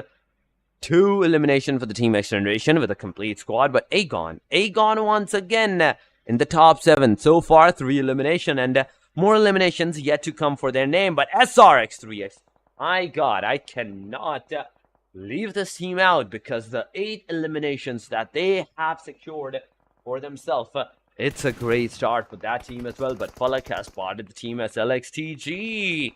SLXTG, the position that they had, it was a southern side, but now they have moved their way towards the eastern side of the circle. But look at the kill feed, look at the eliminations that's constantly happening. SRX3X, Knight gets taken down, Destroyer gets taken down, T24 OP taking Knight on the elimination. Falak gets under clap, eliminated, and Falak now with the grenade, he can take down Knight, and it will mark the end for the team SLXTG. But this grenade is going to hit the spot, and Falak with the final elimination on the team SLXTG. They have been eliminated on the hashtag number 7 with just the 2 points secured in this match. 1 from elimination, 1 from the position. Now the points, now the position points at least are going to be received by the teams. Will be more than 1. But Uzam, he gets another one down, and from 3 to 8 in a single instant. Team Aegon has done it once again, but 7th Element, they're not stopping as well, because with the 11th elimination onto their name, now they're looking at the Team XGeneration Thug. Both of the tires have been popped up, the car is in the cover. Once again, the fight is happening, and the position is what's making the team 7th Element the most crucial one. Some of the players are even outside, but the players that are in, they have the height advantage against the majority of the teams. They have the height advantage against many of the teams, but so far, the top 5 is on our screen. The 7th Element, Team Aegon, SRX, the 3X, and even the Team Amines H2E surviving with the last guy standing. It is going to be a good start for the Team Amines H2E once again, because they can't possibly hope to survive in the top 4. They can possibly survive in the top 3 even from now on, because 3X has been put to an end. 1 total survivor for the Team Amines, 3 total survivor for the Team XGeneration, 3 for the Team Aegon. But 7th Element, what have they done? They have not even just secured 11 eliminations to their name, but in Erangel, they have made sure that every single player is still alive. Every single player is still in the match. XGeneration, on the other hand, they're at the corner side looking at the Team Aegon, as a Falak in his buggy is moving forward. IQ is doing the same. Blade is going to do the same. But this circle is going to be crucial, because not only the 7th stage is going to give out some favor if it goes south to the Team 7th Element, but the position that the 7th Element has put themselves into may just take down Aegon as well. But Tokusaurus, where are you going? Where are you going? You do not have to go outside of the circle, but inside. Stay safe, stay in the compartment, stay in the compound, and that's how you can secure your winner chicken dinner. But IQ, once again, from the outskirts of the circle, moving inside, there is a possibility that IQ might be that crucial factor that takes the player down of the 7th Element. But XGeneration has done it. They have taken down 1 player of the Team Aegon. Uzam is down on his knees, almost on the confirmation, because there's tap shots, there's burst down sprays on the Aegon. Uzum is still bleeding, but still very much alive, very much alive. But there we go. Aegon Excited Blade getting taken down by Alpha Boy. Alpha Boy, oh my god, with this fire, now Aegon is gonna face some threats. So far, they were surviving with 3-man standing, but now they're gonna survive with just a single player if the revival is not given to the player. But XGeneration revealing out their positions, revealing out their players. 7th Element has complete eyes on the team XGeneration, but the backside, you have to be careful of that. 7th Element, Aegon can come in anytime and they can make a huge difference on that. So far, we're not seeing in the stage 6 so far the eliminations of fights. So we did saw some knockouts, but that was about it. But look at that, the shots, retaliation shots on XGeneration. Some damage has been done on Thug, but the circle is what's going to mark the difference. The circle is what's going to make sure that which team needs to go where. Aegon being on the place where they have to push against the team of 7th Element and the team XGeneration. So not a lot of luck for the team Aegon in this match, but still, with the players, with the complete squads to their name, this can be a 4v3, but IQ taking down Divine. 7th Element, the only player that was away from the team, is right now down on his knees. Divine will get the confirmation because IQ is going for that car elimination, I believe. And no, he's going to go outside of the circle. He's going to get out of that car. And now he's going to look at Tokusaurus. And as Tokusaurus gets also taken down, IQ has completely opened the ways for the team Aegon. But Falak also gets taken down. T24 OP, that crucial chain in the match. Mia Janu has secured the elimination of the team Aegon, the player as well. So both sides are giving equal damage, equal opportunities to each other and to the teams to take down both of the teams. But look at that, XGeneration Thug taking down Divine. Divine has been finally completed. This could have been Aegon's elimination, but no. IQ did not secure that elimination, and now it goes to the team XGeneration. Top 3 teams, top 8 players in the match. 7th Element with a complete disadvantage because of their 2-man squad, a duo, and even that duo is on a completely different angle. G4 in the shack, Mia Channu behind his buggy, and close line to the team XGeneration. But still, very much inside of that circle. But Aegon, oh my god, a while ago, at the bridge compounds, we saw them having 3 eliminations. But from that point onward, this team has secured so far 10 eliminations. So 7 more eliminations to their name from that point onward in the single match.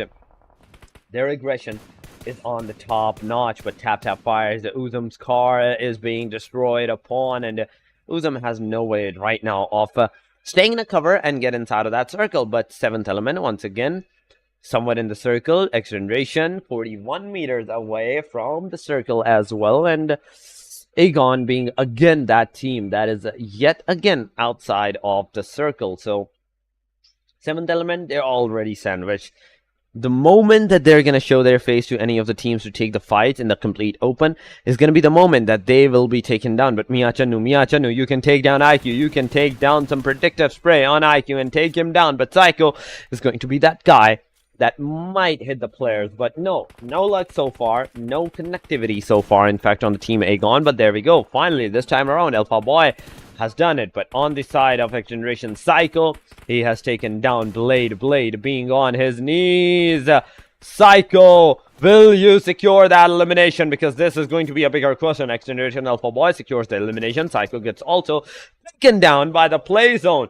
So Aegon with 2-man, team XGeneration right now with 2-man as well, and 3-man in fact, my bad on that. But 7th Element from the back angle, they can aggress, they can come on the team Aegon X8 with the utilities, the throwables that on their hands.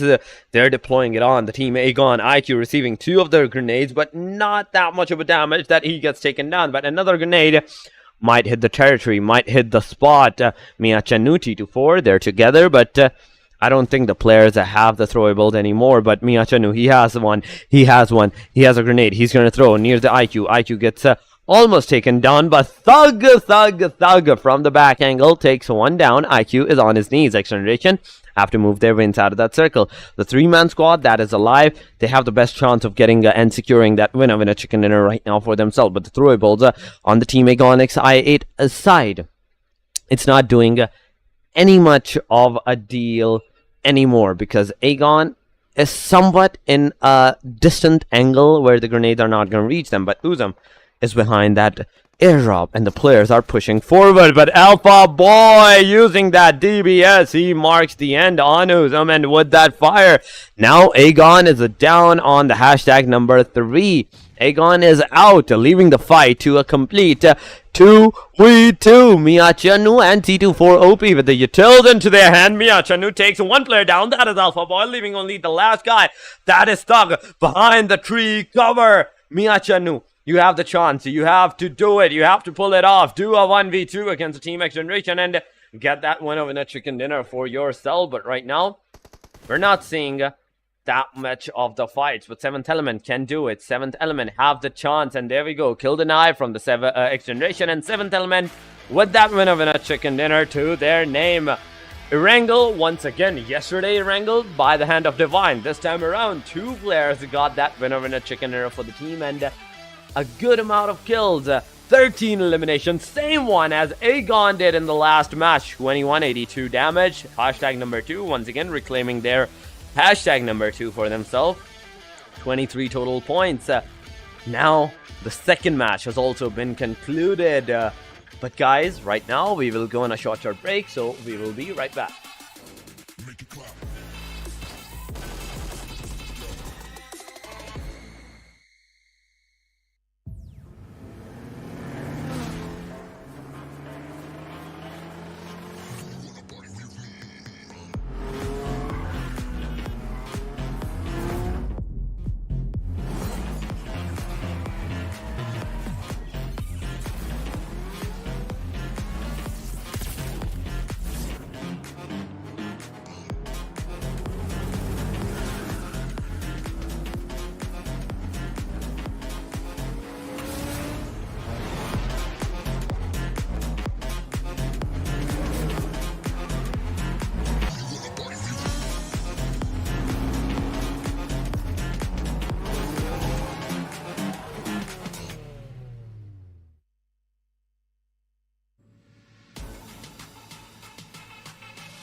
Welcome back, everyone, after the short break, and it was an intense match by the side of 7th Element, securing the win of a chicken dinner with 13 eliminations to their name, 23 points, and once again reclaiming their throne back on the hashtag number 2. But the MVPs are here on our screen with 7 elimination. T24 is going to mark the territory. 1,045 damage to the player name, 173 healing, 6 knockouts, 4 assists, and a total survival time. A total survival time of 28 and 24 seconds. So, a good amount of kills that the player has, almost like half of the complete team eliminations. But on the top players, we are seeing Goku Bot as well, right after T24OP with 3 eliminations to their name, 716 damage. Falak with 5 eliminations, 559 damage. Miracle from the SRX3X with 4 elimination, 585 damage. And last but not the least, once again, another player from the Team Aegon side, IQ, 2 elimination and 470 damage to the player. But match summary is going to be this way, that the highest damage done by 7th Element, T24OP with 7 eliminations, 5 after that on Falak on the hashtag number 2, 3 for on the hashtag number 3. We are seeing Miracle, Goku Bot on the 4. Highest damage, once again, T24. Highest assist, once again, T24. This guy is here, there, and everywhere. But on the last side, the highest healing done has been secured by Team Stars, Daniel with 387 healing to his name. Joker Sir, 361 for 344 for Uzam, and 315 for Jin side. But still, T24, the way this guy has pulled it off. It is a good start for the teams as well. T24, 7th Element, is going to secure their second position once again. But with this match, now 23 more points to their name. No one is going to take them down from this point onward, because now it's a complete aggression from their side. But on the other side, on the second spot, we are seeing Aegon, even though they were eliminated, and the hashtag number 3, 15 total points for themselves out of 10 of the eliminations. XGeneration, 13 points. SRX3X, 11 points. Team Star, 5, 4 for Team Amines. HellRaiser with 352 with the 3 points as well. But these constant drops from the eliminations, from the fights, and those total points, that's what's making this completely, I'd say, disoriented fights. We are seeing some top 3 teams taking 10, 12 eliminations, but on the other side, as we move to the second page, we don't even see that many. We only see measly 1 to 2 eliminations. And on the hashtag number 9, as Team Tough resides with 2 total elimination and 2 total points, they're on the hashtag number 9. Same for Team Bablu, same for Team QWERTY. Skyline XTG, it's the same thing with 2 total points. RTG with the 2. But this time around, no one got a 0 point for themselves. Se7en Esports, AS Team hashtag, at least securing 1 point for themselves. So it is a good start. But overall ranking is on our screen. Aegon with 174 points in the week number 2, 153 for the Team Regicide. Red Death, 123. 7th Element, 123. Team Star with 118, 117 for the Team SRX3X. Team 52 with 116, 106 for HellRaiser, and 103 once again for the Skyline XTG. And that marks the 100th point threshold. From that point onward, from the hashtag number 10 on the week 2, we are seeing Amines, Magnus on the 11th, 97 points. QWERTY with 96, XGeneration 90. 83 for Team 141 Bablu, Se7en Esports with 82, 80 for Team Oxygen. And from till 80, they're still, they can still secure the points and get on the first page in the week 2 ranking for the bonus points. But Team Tough on the hashtag number 17, 75, AS 67, 57 for Team hashtag, and 29, last but not the least, for the Team of Freestyle. Once again, Freestyle still staying on the bottom lines. What have this team done? What has this team done for themselves?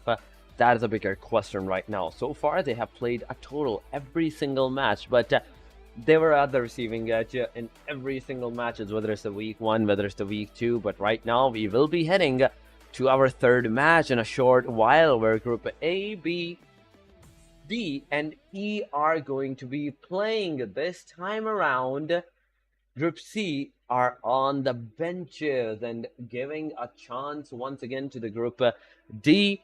We might see some early aggression once again for the teams, and it's the Miramar. It can be a complete opposite, as we saw in the first Miramar match.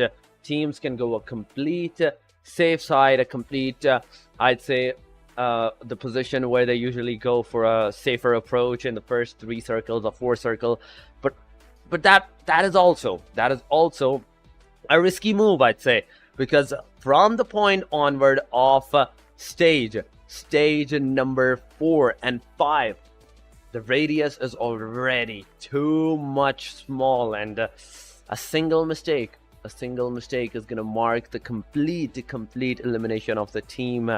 So not a lot of places that the teams can go. In fact, a lot of places that the teams can go, but not a lot of places that the teams can survive. But because it's the Miramar, there's not many places where you can find the loot and you can find a safe spot. It's always one or the other. So whether the teams goes for the brain or the bronze, it's up to them, and it's up to their strategy this time around in today's matches on how they have to play, how they are in fact going to play. But still, if we are talking about some team, I think Aegon might have a better chance once again, because Aegon so far, consistency is their number one thing that we are seeing. In the first match, they got the winner chicken dinner. In the second match, even though they got eliminated at the hashtag number 3, they still were at the top, hashtag number 2, in fact, on the overall ranking of that match. So 15 points even on the hashtag number 3, 10 eliminations to their name. They are completely obliterating the thresholds, the number of the points on themselves with just the elimination markers, and that is what we usually needs to see the most. We need to see that some teams needs to go for that complete brawn alongside of the strategy, and that is what Team Aegon is doing. But nonetheless, guys, the teams are finally getting ready for their third match. Once again, it will be in the Miramar, and as we will be head up to the Miramar match, so far Group C is not playing, and remembering that, oh my god, Group C is compromised of the team R3G, Team 141, Team QWERTY, and Skyline X TG. So R3G, where they could have made a comeback in this match and reclaim their spot that they got yesterday as a hashtag number 2, it's not going to happen in this match because they're not playing. 7th Element has once again a better chance, another chance of setting the threshold even high. But the next 2 matches will be played by the team Regicide once again. But so far, we are here on our third match, the Miramar. The playing line has started from the Puerto Paraíso towards the Oasis side. Eastern favored angle, I'd say once again for the circle, but Los Leon still in the vicinity. La Little Mar no longer into the vicinity. If they want to go there, and the teams have to find the cars. The teams have to find the vehicles if they want to go there. But so far, Eastern sides completely easily securable for the teams, whether it's the Campo Militar, the Torre Ahumada, or even the Yellow Czar. Even the Los Leons, the teams can easily do that in the snap of a finger, because it's the plain line. But the circle, where will the circle go? That is a bigger question. That is my question, in fact, right now, because I want to see it. I want to see the circle being formed, and it will show a lot of things for the teams, whether the teams, the positions, the locations that they have secured so far is going to be in their favor, or it's not going to be in their favor. These are the big things that will be seen as the circle will be formed. But still, I believe the circle might go a safe side, and yes, it does. A south side still. A south side is not a safe side, because in a complete southern angles, there's just the cave areas of the Los Leons, and those cave areas only measly one team's loot position that the teams can secure. So not a lot of places that the teams can go and take their position for the securation, but it means XH2E taking the initiative against the team Se7en Esports, taking one of the player down. Rahman has done it in this match. In the last match, they were the one on the receiving edge, but Rahman this time around taking the first initiative against the team Se7en Esports, taking one player down. Now, Se7en Esports, at the start of the match, they're down to the 3-man squad, and as they are as a 3-man squad, they are regrouping. They are not staying in a different compounds. They want to make sure that they regroup together with each other, get into a securation of a position where they can give out a good cover to each and every single one of them. But Rahman taking one player down, taking 2 down. This is a potential 1v4 for Rahman. So far, he has done a 1v3. Dead player, if he gets spotted, if he is on the spray side, it will be a 1v4 for Rahman. But will the team give out the 1v4, or they will go for that aggression as they're pushing forward? One player gets taken down, and Maxi goes in for the cover and the rescue, and Rahman getting the 3 elimination, Maxi getting the 1, and with that, a total of 4 elimination to the team. Means XH2E, Se7en Esports being that team, being that unfortunate team that got eliminated right at the very start of the match. But the circle, they still have to move their way. They still have to secure their way inside of that circle. Los Leons, Team Artie, Team Aegon, They are there. They are there in the Lost Leon, straight in the center, almost the center position of the circle. But talking about the teams that are outside, La Cobreria, Seventh Element, Water Treatment, Hacienda del Patron, Team AS, close line to the Team Amines XH2E, but Team Star.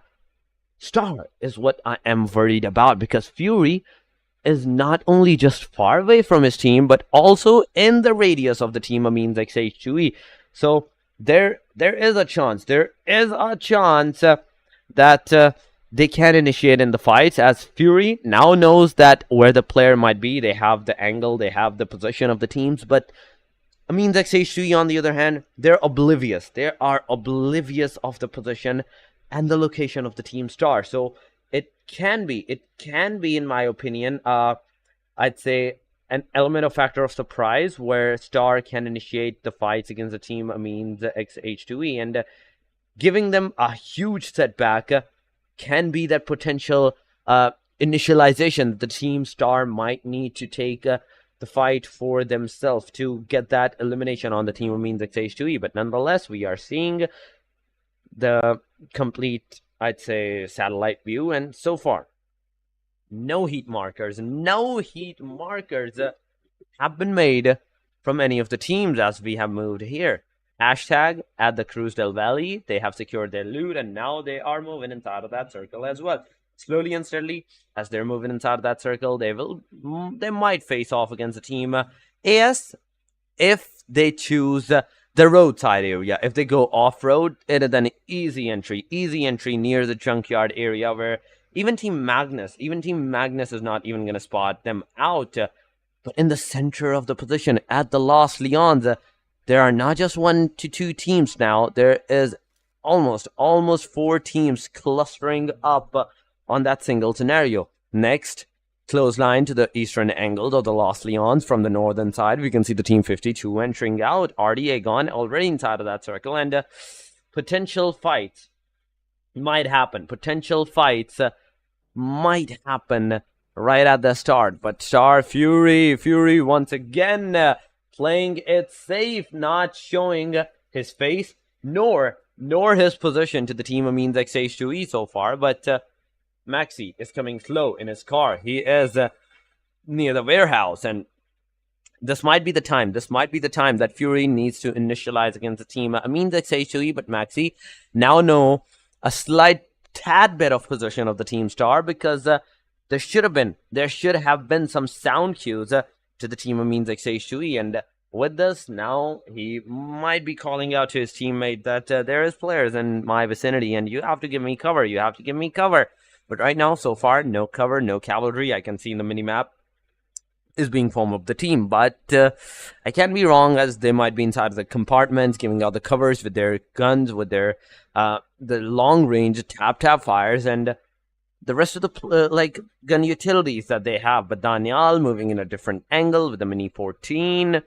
He's trying to catch Maxi off guard. He's trying to make sure that Maxi is in that position where no one can I'd say spot him out. But Daniel, to the Daniel surprise, Daniel might be that guy. Daniel might become that guy that makes that initialization on the team.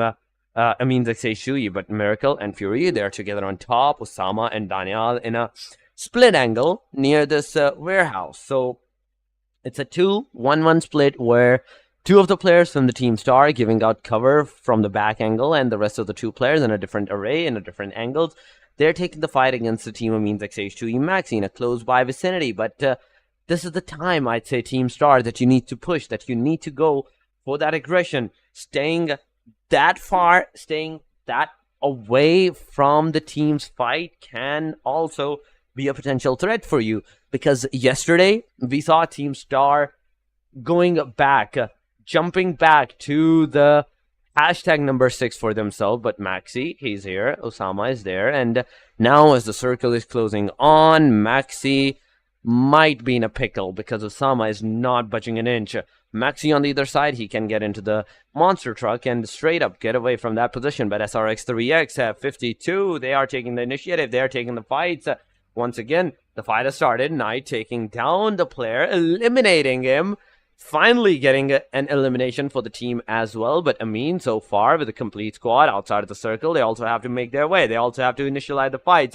Hashtag leader, on the other hand, even outside of the circle, they jumped off the car at an early stage, and they have to give that out. Because of this, just look at that. One of the players from the team, Hashtag, is down on his knees.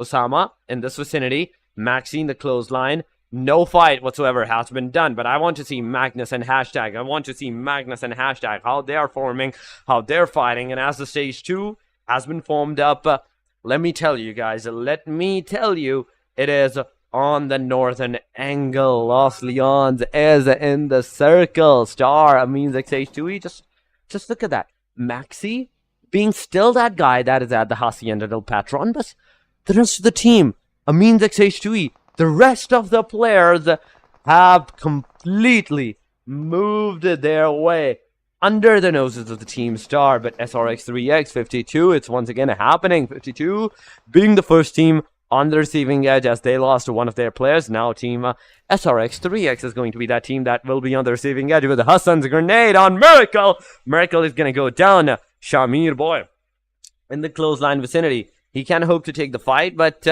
it's going to be hectic for this guy as well, because not just one, not just two, but there are 3 players in the closest vicinity. DBS versus DBS, it's happening.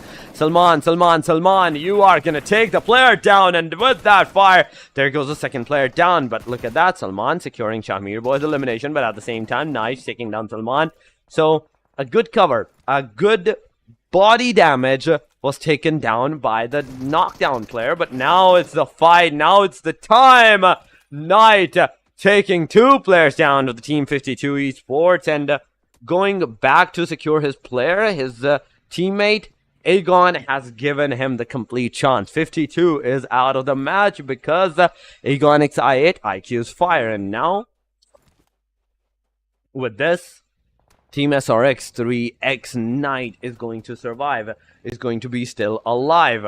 Knight being the only guy right now surviving for the complete squad. Everything, every single thing, whether it's the survivability, whether it's the fights, whether it's the position securation, it's all up to the players' shoulders. But Oxy, what happened to them? Because in a split second, Team Magnus pushed on the Team Oxy, eliminated them, got the elimination. But Maxi, Osama's Molotov is going to mark the end for the team. I mean, the XH3 Maxi was already outside of the circle, but right now Team Star also have to move their way inside that circle. One player might get taken down by the circle if Star is not able to heal themselves up back on their feet. But T24OP with that cover fire, taking down Retired Black, reviving his player, Tokusaurus. 1 elimination to the name of the 7th element, and one more casualty on the Team FS right now. So far, 13 teams, and as much as I expected this match, this Miramar match to be in a slow pace, it is proving me wrong. Let me tell you that. It is proving me wrong. Starting from the first circle, we saw the fights. Se7en Esports and Team Amin XH2E. After that, Team 52 Esports.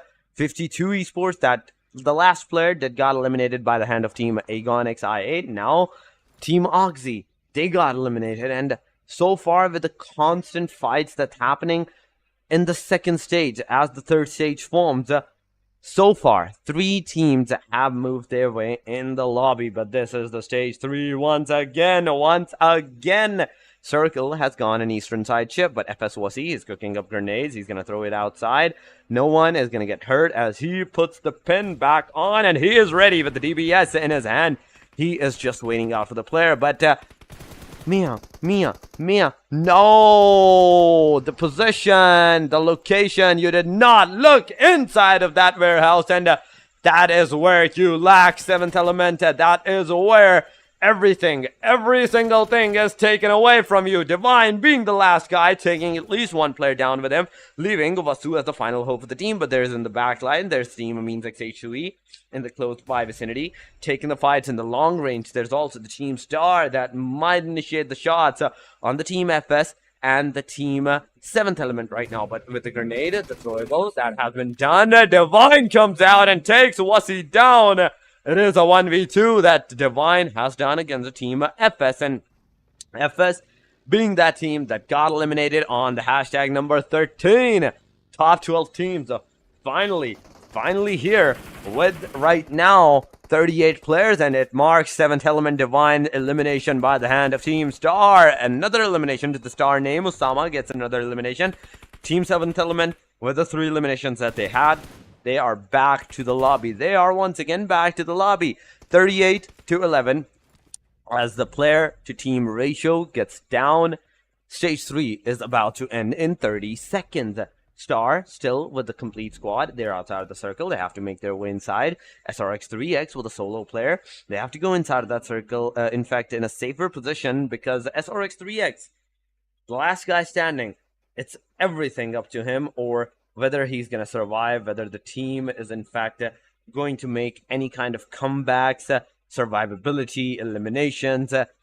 Everything depends upon this guy, but Amin's XH2E, the position that they have in the La Bendita area, the northern angles, the circle might not be in their favor in the next one, and there we have it. Circle has shifted in an eastern angle, not that much far. The players still have an easy entry, I'd say, inside of that circle, but they have to face against the Team XGeneration. But Team Star, talking about them, they're not just outside of the circle, they are also in the close line of the Team Amin's XH2E. In fact, not Amin's XH2E, Team AS. But as both of the teams goes back to a separate different directions, Team Star is going to go a different rotation, a western side rotation, whereas Team AS straight goes inside of that circle. But Amin's XH2E, I want to see the fights. I want to see this team fight, because a while ago, they were the first one to initiate the fights. They were the first one to take the complete squad control for themselves. But right now, they're face-to-face against the Team XGeneration. 3 versus 4. XGeneration Thug, Hunter, Alpha Boy, and Psycho are the 4 men playing in this roster. But in the front line, there's Team Amin's XH2E as the 3-man. For the Team Amines, we are seeing Rahman, Rex, JD. Rahman, the same guy that did a 1v3. That did a 1v3 at the early stages on Se7en Esports. But into the kill feed, there we go. SRX3X9, the final guy standing for the team. He's making a debut. He's making a comeback, taking 1 player down. But as soon as he takes a 2nd player down, he is also out of the match. Pinkman gets the rev, and with that, SRX3X goes back to the lobby. Top 10 teams it is. 33 players into the match for total elimination once again for the Team Amines. But talking about the teams that are surviving, that are still alive, 4th stage is not going to be a good one for them. And this stage is even going to get worse, because as soon as the stage closes up, Stage 5 will be formed. But Edgar taking this initiative on the Team Star. 1 player from the Star is down and dusted. The rest 2, Daniel, Miracle, they're together. They're going to throw the grenades on Tarzan's side. Tarzan is going to receive an immense amount of damage. He's less than half HP, but there we go. 1v1 fight. Joker Sir takes on Miracle from the back angle. There was a good cover, and now leaving Daniel. Everything is upon this guy. The throwables, the fights that he has to take, that he has to initiate against the team of the Team Tough. He's not going to be able to do that. And Team Tough gets an easy clean on the Team Star as well. 3 elimination to the Team Star name. And now Team Tough with the 4 eliminations to their name on the hashtag number 9. 3 men still surviving. Thor being the only guy that got eliminated so far. But the circle is also closing on. The circle once again is going to close in some times, in some seconds. And this one might go south.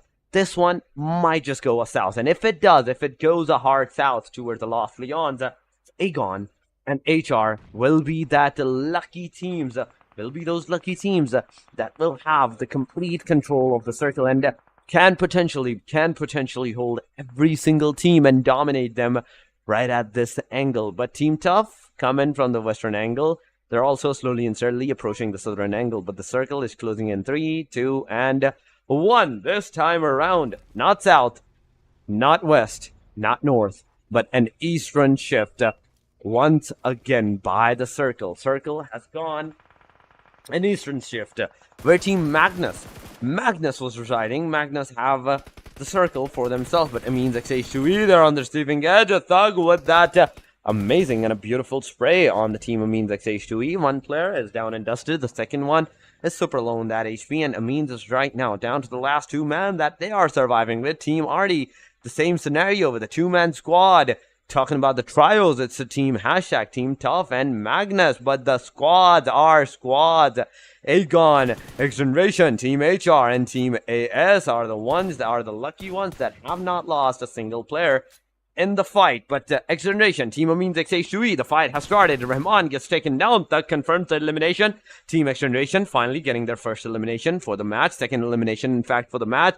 AS in the front lines in the close by vicinity, but still outside of the circle, Team AS is. So not, I'd say, an opening to the team that they can still not just survive right now, and they can force out.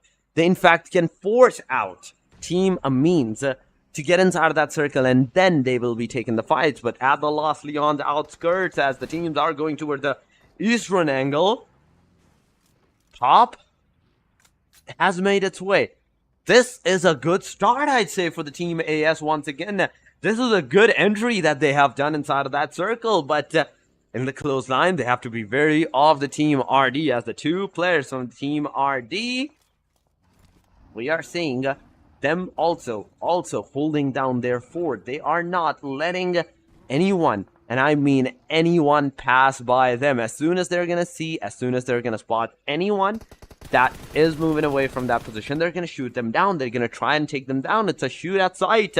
It's a shoot at sight warrant for every single team. But Aegon in the safe side, into the circle, they might take the fight against the Team Tough, and they have to. At this point, they have to. It's not whether they do or not, but it's a matter of fact that they must if they want to secure their next circle. Because on the top side, on the northern angle, there's also the Team RD. So it's either you can take the Team RD or you can take the Team Tough against yourself. And judging from the Lost Leons cities, Aegon has a better chance in the Lost Leons side from the open area field where the Team RD is situated at. But AS, XGeneration, they are taking the fights. Both of the players takes one down, but Tabby gets also taken down by the hand of Hunter. Hunter gets that confirmation. I mean, that's HUE Rex. It secures Tabby's elimination, and just look at that. That is a elimination secured, stolen from the side, from the faces of the Team XGeneration. It could have been XGeneration's elimination. It could have been one more point to the Team XGeneration, but no. Pop said no, Khan said no, and got the elimination for themselves. But that means XHUE Rex being the guy, being the final hope for the team as he is surviving in this match. Rex now also have to be careful, as he right now cannot give out his position under any circumstances. It's up to the player to survive. It's up to the player to secure his position as much as possible. But XGeneration Hunter, he's also outside of the circle. Aegon XI8, they have made their way inside of that circle as well. Two of the players are in the circle. Two of them are out right now. Stage 6 in 15 seconds. It's starting. XGeneration Thug, in fact, with the grenades, with the utils. Will he get a knockout? Will he get a knockout? Because he came in, he knows that there might be players into the closest vicinity, and going with a blind push is not the way to go right now. But Team Aegon, once again, they are taking the fights. They are on the elimination. They are fighting for their elimination points. Once again, AS, on the other hand, taking the fights once again with the Team XGeneration, as XGeneration throws the grenades and moves into the back line. Team AS in the vicinity, they also have to move their way inside of that circle, and for that they have to find some cars. They have to secure some vehicles for themselves. HR Romeo Boy is down, and once again constant fights as we move to the stage number 6. There is not much of a radius, there is not much of a place that the teams can stay secure for themselves, aside from the top of the mountains. If the teams do decide to stay there, those are the only places where the teams can hopefully stay in the safe side. But look at that. Aegon, Team Hashtag, they're taking the fight. Hashtag Aqua gets taken down 1v60. He came for the rescue, and he will be giving out that rev. He will be giving out that rev right at this position. But look at that. Aegon stopping that aggression of the team. A tough knocking Joker Boy out. And it is going to be a confirmation. Joker, sir, will get almost a confirmation right now. But the tap fires from the team Hashtag is also making their way towards the team RD. RD nearby the team of Means H2E. So a three-way deadlock. A three-way consecutive fight that we are seeing. But Aegon, Hashtag, these two teams in the clothesline. Falak with a grenade. Can he get a knockout? That is going to be a bigger question. But AS is also receiving some damage. Look at that. Team RD taking some shots on the team AS. Retaliating, getting some shots as well. Aegon X8. Uzum gets Shahir. Uzum also gets Pinkman down, and it's done and dusted for the team RD. RD is out of the match on the Hashtag number 7, leaving the rest of the teams right now. The top 6 teams for the matches, for the gameplay. Se7en being in this position where he has to be careful. Whether he is careful or not, he has to make sure that he at least generates some more frags for the team. But look at Khan's aggression. Takes one down.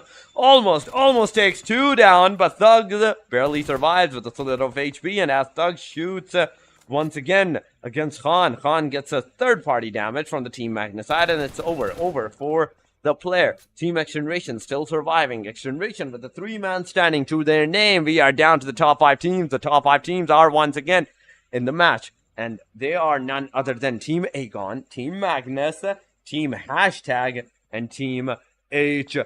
Oh my god. Look at that. The fight is almost a 3 versus 3 versus 3 versus 3. So 5 times 3 is going to be 15, and 15 players it is in the match. XGeneration, Magnus, face to face. But Magnus having the circle, they have the upper edge. They have the upper edge against the team in the back line. We can also see the team XGeneration that might come inside of that circle. And at that time, they will be taking the initiative. They will be taking the fights. But where the rest of the players are, HR, they're outside. Team Hashtag, they are outside of the circle. And even Team Aegon, I'm not seeing them inside that circle. And that means they are out of the circle as well. But we have to see who will have that winner chicken dinner for themselves, as Malik is in the clothesline of the team HR. There goes the grenades near the team HR next. But on the other side, Thug's taking down IQ. Thug also gets taken down by the second player of the team Aegon. XGeneration Thug completes IQ, in fact, and Felix get also eliminated. It can be a potential elimination for the team Aegon XI8 because right now they're surviving on their last player. But Hashtag Rebel takes down Tier, takes down next. The grenade from Magnus' side might have marked the elimination, but no, it's a Rebel elimination. It's complete Rebel elimination. Malik is there. He's trying on Jokey Boy. Jokey Boy gets taken down, and Hashtag HR, in fact, on the Hashtag number 4 gets eliminated. From the Hashtag number 5, Aegon were the one that got eliminated. On the 4, it was the other team. Now HR is the one that received the elimination on them, leaving only the top 3 teams. Hashtag Magnus and the team QWERTY. QWERTY, I'd still say the position that they have, Hashtag, in fact, the position that they have, it's a crucial and at the same time, it is a risky move because not only you're outside of the circle, but the position that you have gives you an advantage, a slight advantage against the other teams where you can spot them out from the top of the mountain. You can look down on them. You can spot them down and shoot at them. And shooting from the top angle towards the down angle, it's an easy job. Easy peasy job. But Magnus Rollin has spotted out Flanky 1v6. It's a shot on the player's buggy, but Flanky survives, gets into cover, straight, gets up, and moves to a safer angle where Hashtag and even the team Magnus is not able to spot them out. Hashtag Flanky still at this particular position. No fights has been done, but Hashtag now have to move their way inside of that circle. And this circle might mark the end for the teams, because after this, we will be headed to the stage 9, and the stage 9 is in the dead center. No one is going to have that. Stage 9, no circle whatsoever. It is a complete disaster of the circle. No one is going to be at the mercy of the circle. Everyone's, in fact, is going to be at the mercy of the circle. Whether who will take the first damage, who will not take the first damage is going to be the bigger question. But right now, hashtag versus the team Magnus is finally happening in the close line. Hashtag is staying at their position. But Magnus is pushing. They are pushing forward. Rebel slowly and steadily waiting out for the team Magnus to push on them. And if the team Magnus do, and if they do blind push, let me tell you, Magnus, it is going to be a sad story, a sadder story than even Twilight for you right now. But Se7en, Malik, together, a single grenade can mark their elimination. But Trollin is the guy that is in the back line, and not just giving the cover from the back, but also from the front to the side of the team XGeneration. XGeneration, a 3-man split, a 3-angle split, waiting out for the circle to shift, to start, and the teams to move inside of that circle. But XGeneration Alpha Boy, he gets taken down. Rebel. Hashtag finally making their debut. One player down. Second player from the team Magnus also gets taken down. There come some grenades. Fight against Se7en 1v1. But Malik's grenade stopped the fight. Hashtag where they could have taken down Malik 2, Se7en 2. It is a no-no right now, but DBS Aqua, he takes one down, leaving Se7en as a final hope, and every single hope for the team of the team Magnus. Se7en healing himself right now, going for the fire with the TPP mode, FVP mode, in fact, trying to spot out the players. And as he's giving out the predictor spray from the back angle, there's team XGeneration Thug that is going to enter out that area. But Hunter, he gets taken down, but Flanky 1v60 also gets eliminated, and it's the end for the team hashtag at the hashtag number 3, leaving the two teams right now, Magnus and team XGeneration. Both of the players that are in a 2-2 split cell. Malik versus Alpha Boy can happen. Thug versus Se7en, it can also happen, but no, both of the team Magnus's players are pushing on a single player. Thug gets a 1v1, but now a 2 versus 1, where this UMP is gonna mark its territory. Thug is down on his knees. The other player is getting that rev. Hunter, as soon as a Thug gets taken down, Hunter is back on his feet, but not for long, because Malik takes down another one. Hunter this time around gets taken down, and it's up to the last guy, Evil Boy, Alpha Boy. In fact, will Alpha Boy be able to pull out the 1v2 clutch? Will he do that or not? This is the bigger question, but there we go. Hunter's confirmation is there. Se7en pushing forward, Alpha Boy waiting out, and there we go. It is a 2v1, and as the player gets eliminated, Team Magnus with that winner chicken dinner to their name. XGeneration was eliminated. Team RD, in fact, at that time was also eliminated, and many of the teams did got a lot of shots, did got a lot of damage on towards them, but nonetheless, an amazing winner chicken dinner with 12 eliminations is the team Magnus's name, 22 points. But guys, right now we have to go on a short break, so we will be right back.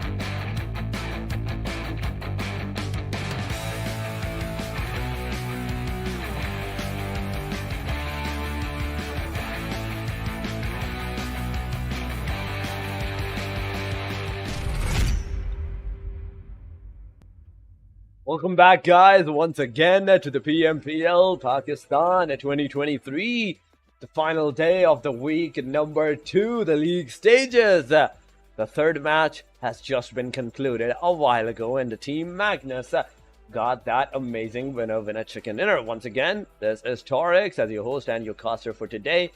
And now, there are some things that I would like to discuss. Team Magnus's performance in this match. Oh my god, it was beautiful. It was amazing. The way that they executed everything it was perfect for them. It was perfect for them. But moving on to the MVPs, it is none other than Se7en. Once again, Se7en securing his name even in the MVP. 743 damage with 4 elimination to the player's name. Heal of 362, 2 knockouts, 29:05 survival time, and 29 minutes where he survived. That is a big survival for the player, because almost the complete Miramar match. We usually talk about that it's a 30 minutes match, and team did survive for the 30 minutes because they got the winner chicken dinner. But on the top players, we are also seeing Flanky from the team Hashtag with 4 eliminations, 731 damage. Aegon Xide IQ with 4 eliminations, 604 damage. Drawlin from the team Magnus' side, the second name in the top players this time with 3 elimination and 640 damage to the player name. And last, on the 5th spot, there is XGeneration Thug with 3 elimination, 627 damage to the player. But what is going to be the situation for the overall ranking and even the match ranking? But match ranking is on our screen. After the 23rd match, Magnus has secured the winner chicken dinner of this match. 22 points to their name. Hashtag with 14, 12 for XGeneration. Aegon once again, guys, with that amazing performance. 10 total points for their names. But after that, it is a steep hill downwards. Amines XH2E, 5 eliminations, 5 total points, 5 for Team Tough, AS4, 4 for HellRaisers, and so on onwards. 9, we might see 3, even 2s, or even 1-1s, but it depends. But there we go. On the hashtag number 9, there's Team Star, 3 points just from the elimination. Same for the 7th element, 3 elimination, 3 total points, 3 for the Team Freestyler as well, with a total of 3 points. Red Death with 3 points as well. SRX3, X2, 52 with 2. Oxygen with 1. And at the very end, oh my god, that was a 0 point that we saw. But nonetheless, guys, overall ranking is on our page after 49 matches. After 49 matches that the team have played for themselves, Aegon has finally crossed the threshold of 422 points. 7th element right behind them, 342. Regis side, they did not play in this match, and they are on the 326 marker. Magnus through 264. So just look at the jump from the 300 to 200 points. In fact, Magnus 264, 247 for XGeneration. SRX3 is 235, 227 for Star. Amines XH2E 218, 9 for Team Red Death with 210 points, and HellRaiser with 207. Once again, Team Star has dropped down even one more spot from the 6th to 7th. They were at the 4th. But once again, the top 10s are here, but on the second page, on the hashtag number, I'd say starting from the bottom, 20, 19, 18, and 17. Freestyle, AS, Se7en Esports, hashtag respectively, with the points being in the respective way: 108, 140, 143, and 147. But after that, the number 16, 15, 14, the points have increased dramatically. 176 on the hashtag number 16. That is a threshold that the 17, 18, and 19 have to cross to secure their position into the grand finales. 191 right after that, a big jump from the side of Team QWERTY. 197 from the Team 52 Esports, 199 for the Team 141X Blue, 203 for the Team Oxygen, and Team Tough with the 204 points. We are at the halfway marker. We are at the halfway marker right now after the first 3 matches, and that only means that in the schedule we saw it's time for the arena match. It is time for the arena match as we see the brackets being formed up in the round 3. The first match that will be held right now is going to be against the Team Tough and the Team Aegon XI8, who will have their victory is going to face the other team, that is AS, or even the Team Magnus that will be playing tomorrow, in fact on the grand finale days, against them. But right now we are in the match, in the TDM arena match, and once again the teams are ready. Once again, have started the fight. Aegon versus the team Tough. Both of the teams are starting to utilize the throwables that they have, the utilities, but Grenade going a long way. Uzum once again cooking up the grenade. He's going to throw it on Edgar's side, but no connectivity. So far it's going to be on the player, but Falak gets taken down. This is the first initialization from the Team Tough side. A good initialization, I'd say, because Team Tough now somewhat has the upper edge.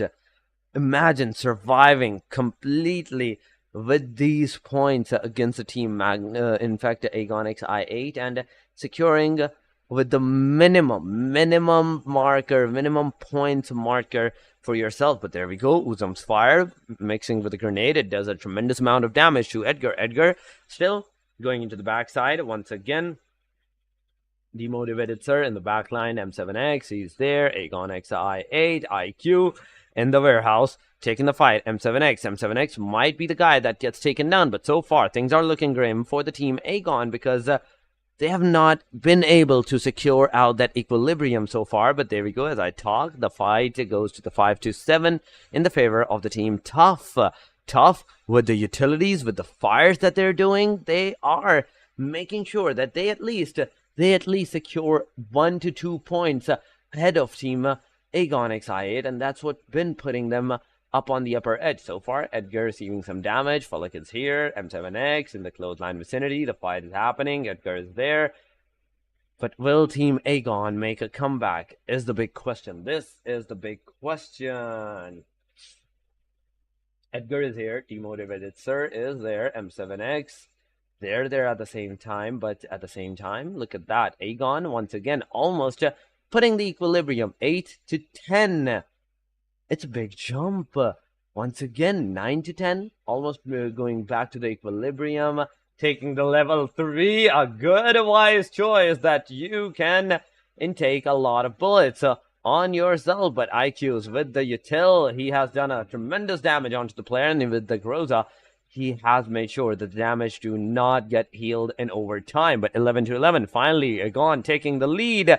12-11 for the team of Aegon XI8 right now, but the team Tough. Now, they are the one that are being pushed into the back line. Look at that. Aegon XI8, IQ pushing straight for the team Tough, taking one player down right after that. Inside of that container, waiting out for the player to enter, and there we have it. IQ takes another one down. Demotivated Sir also gets taken down by Uzum's hand.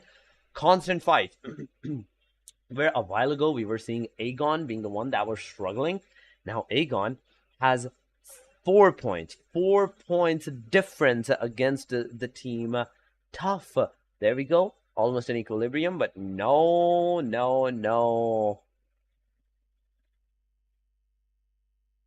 So far away. Aegon, they're making a comeback once again. The position, the location that they have put themselves into, it's a good one that we are seeing. But look at that. Look at that. Look at that. The grenades, the precisions. Oh my god. Aegon, you beauty, you beast. 21-25. It is a 7 points difference now because it's 22-15, but 23. Aegon is not stopping. Their aggression is not stopping. Just look at that. They're unstoppable. 25-15. A 10 points difference. This is a huge. This is so huge of a difference, and it's constantly increasing because 27-15. After the 15 points, Aegon is not letting Team Tough even come close by. Edgar gets eliminated by Adil. IQ goes straight into the spawn. Look at that. They are the Daredevils, and they are making their way entry in the compounds, the safe zone of Team Tough. But Tough, once again, Aegon, that was a bad move that you could have secured more eliminations if you hadn't pushed on the Team Tough at the very least, but the lead is too high. There is no way that the Team Tough may be able to overcome the scenario, but it's still a possibility because look at that, 34-21. 5 more elimination for the Team Aegon. Still, 18 more for the Team Tough. Throwables, the grenades are finally making its way, making its debut. 36-23. It's a win. It's a win for the Team Aegon with a huge margin. I can already see it because 37-24. It is no longer viable for the team Tough to make a comeback unless not a single one of their player gets taken down and they take all the players down. But it's not happening. One player gets taken down, the second player almost gets taken down, and just look at that. Now with 38, it's 28. The complete, I'd say, the difference is back on the 10 and 9 points now. They're going to just need 2 points, 2 more points for their name, and it will be a win for themselves and their ticket to the semi-final. But Thor is there, 40 is there, and there we have it. Adil landing the final blow and getting that winner, the victory in the TDM bracket. Aegon is going to move forward into the semi-final round where they will be facing one team, whether it will be Team Magnus or the Team AS. We will see that tomorrow, because this was the only TDM Arena match for today. So tomorrow, and I mean from tomorrow, is the next casting day and the next PMPL day that will be on the grand finale. So AS and Magnus, who will be taking that win and taking their ticket to the semi-final slot, is the bigger question. But once again, after the TDM, that means there are only 2 major maps. And out of those 2 maps, whosoever lands in the top 12 will face each other in the Livik match. Sanhok it is, guys. Group B is not playing. A, C, D, and E are going to be the one that will take the fights. But talking about the Group B, 7th Element is not there. I mean, they say QWERTY, HellRaisers, and Team AS. These are the 4 teams. These are the 4 teams that will not be taking the fight against each other in this match. But as we are seeing the players getting ready in a little while, in a short while, I'm more curious. I am more curious who will take the Sanhok, who will have the Sanhok for themselves, because we see in the usual scenarios that Sanhok usually is of those particular places where the teams do tend to get an early engagement against each other, takes the early fight against each other. And I want to see if the teams are going for those aggression in the Sanhok. We have already seen that in the Miramar, but Sanhok it will be, and I'm excited. I am so excited. I cannot contain my excitement because I love Sanhok. The thing is that I love Sanhok just because of a sole reason, that it is always lively. There is no time in Sanhok where we see the complete silence, where we see the teams, oh, this team is gone complete silence, the lobby has gone a complete silence. No, in Sanhok, you don't see that. You do not see that no matter what. It's always some fights or some rotations or some, I'd say, counterfeit fires that are happening back to back, and I want to see that in today's matches too. I want to see that in this Sanhok too, because this is the only Sanhok, and please, oh please, I wish this Sanhok brings forth some aggression, Aegon, Team Star, Se7en Esports, SRX3X, they were on the Group A, and they are playing the next match. The next match is the one that they will not be playing. Remember that, guys. But Group C, Regicide, once again, they have a chance. They have a chance to take down 7th Element right now, to take the points, to take more points than 7th Element that has already done, and secure their top 2 positions, secure their top 2 ranking once again. But the difference is of 20 to 30 almost points, and it is going to be a hard. It is definitely going to be a hard, but you need 10 plus winner chicken dinner match, and it is going to be possible for the team R3G. But right now, guys, as we are headed to our Sanhok match, so far the teams are getting ready. Once again, Aegon, R3G, Magnus, and Team XGeneration, in fact, is on the Group A. Group B is not playing, but on the Group B, we are seeing... In fact, Group A is top to left to right. Aegon, SRX3X, Team I'd say Star, and Team Se7en Esports, they are there. Group B, R3G, I mean, 141 XW, QWERTY, SLXTG, there's Magnus, Oxy, Red Death, FS, and last but not the least, the group E, hashtag 52 Top XGeneration. They are once again in the Sanhok match, the final day of the league stages and the semi-final match that will mark the top 16 teams and will mark who will have the better chance and who will get their ticket for the grand finale of the PMPL. But so far, the circle line, the plain line, in fact, has started. It is going from nearby the Magnai area towards the Nakam, the Tambang, but it's 4x4. It is 4x4. The teams can go anywhere that they want to go. They can secure any position that they want to. It's not a restriction. The teams, if they want to take the initial fights, which I want to see, and in fact it is happening, because look at the boot camp. Look at the boot camp. There is Se7en Esports, and there is another team that might take the fight against each other. And I want to see those juicy fights being happened by the teams. Who's that team that is taking the fight? I think it is SRX3X, and there we go. It is in fact SRX3X that will take the fight against the team Se7en Esports right now. One player, Naish, was taken down, but given out the revival in a good amount of time, and I'd say right off the instant, it is not going to affect that much on the team SRX3X. Just the fact that Naish right now is on 20%, 5% HP, and he need to get a healing. He has to get a healing, but looking at the team of SRX3X, Miracle, Shamir Boy, and Knight, these guys have to be careful. But Shamir Boy from the outskirts angle gets taken down by Rahman. Rahman takes Shamir Boy down. There is no saving. There is literally no saving. This guy, from this point onward, Mr. Black pushing in and getting that elimination as first elimination for the team Se7en Esports. Rahman gets it for himself. Miracle, Knight, Naish together, but grenades, throwables. Will it come? Will it hit?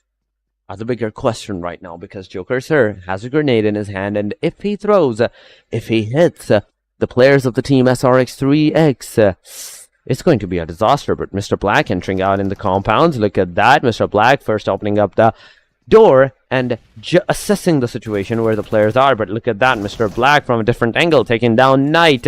Knight gets taken down and confirmed right off the bat, right off that instant, making this a 2 versus 4. Jokers, he's there, but Mr. Black taking another fight. This is going to be a scenario where 2 players have been taken by Mr. Black, 2 from Rahman, and it's a complete squad wipeout.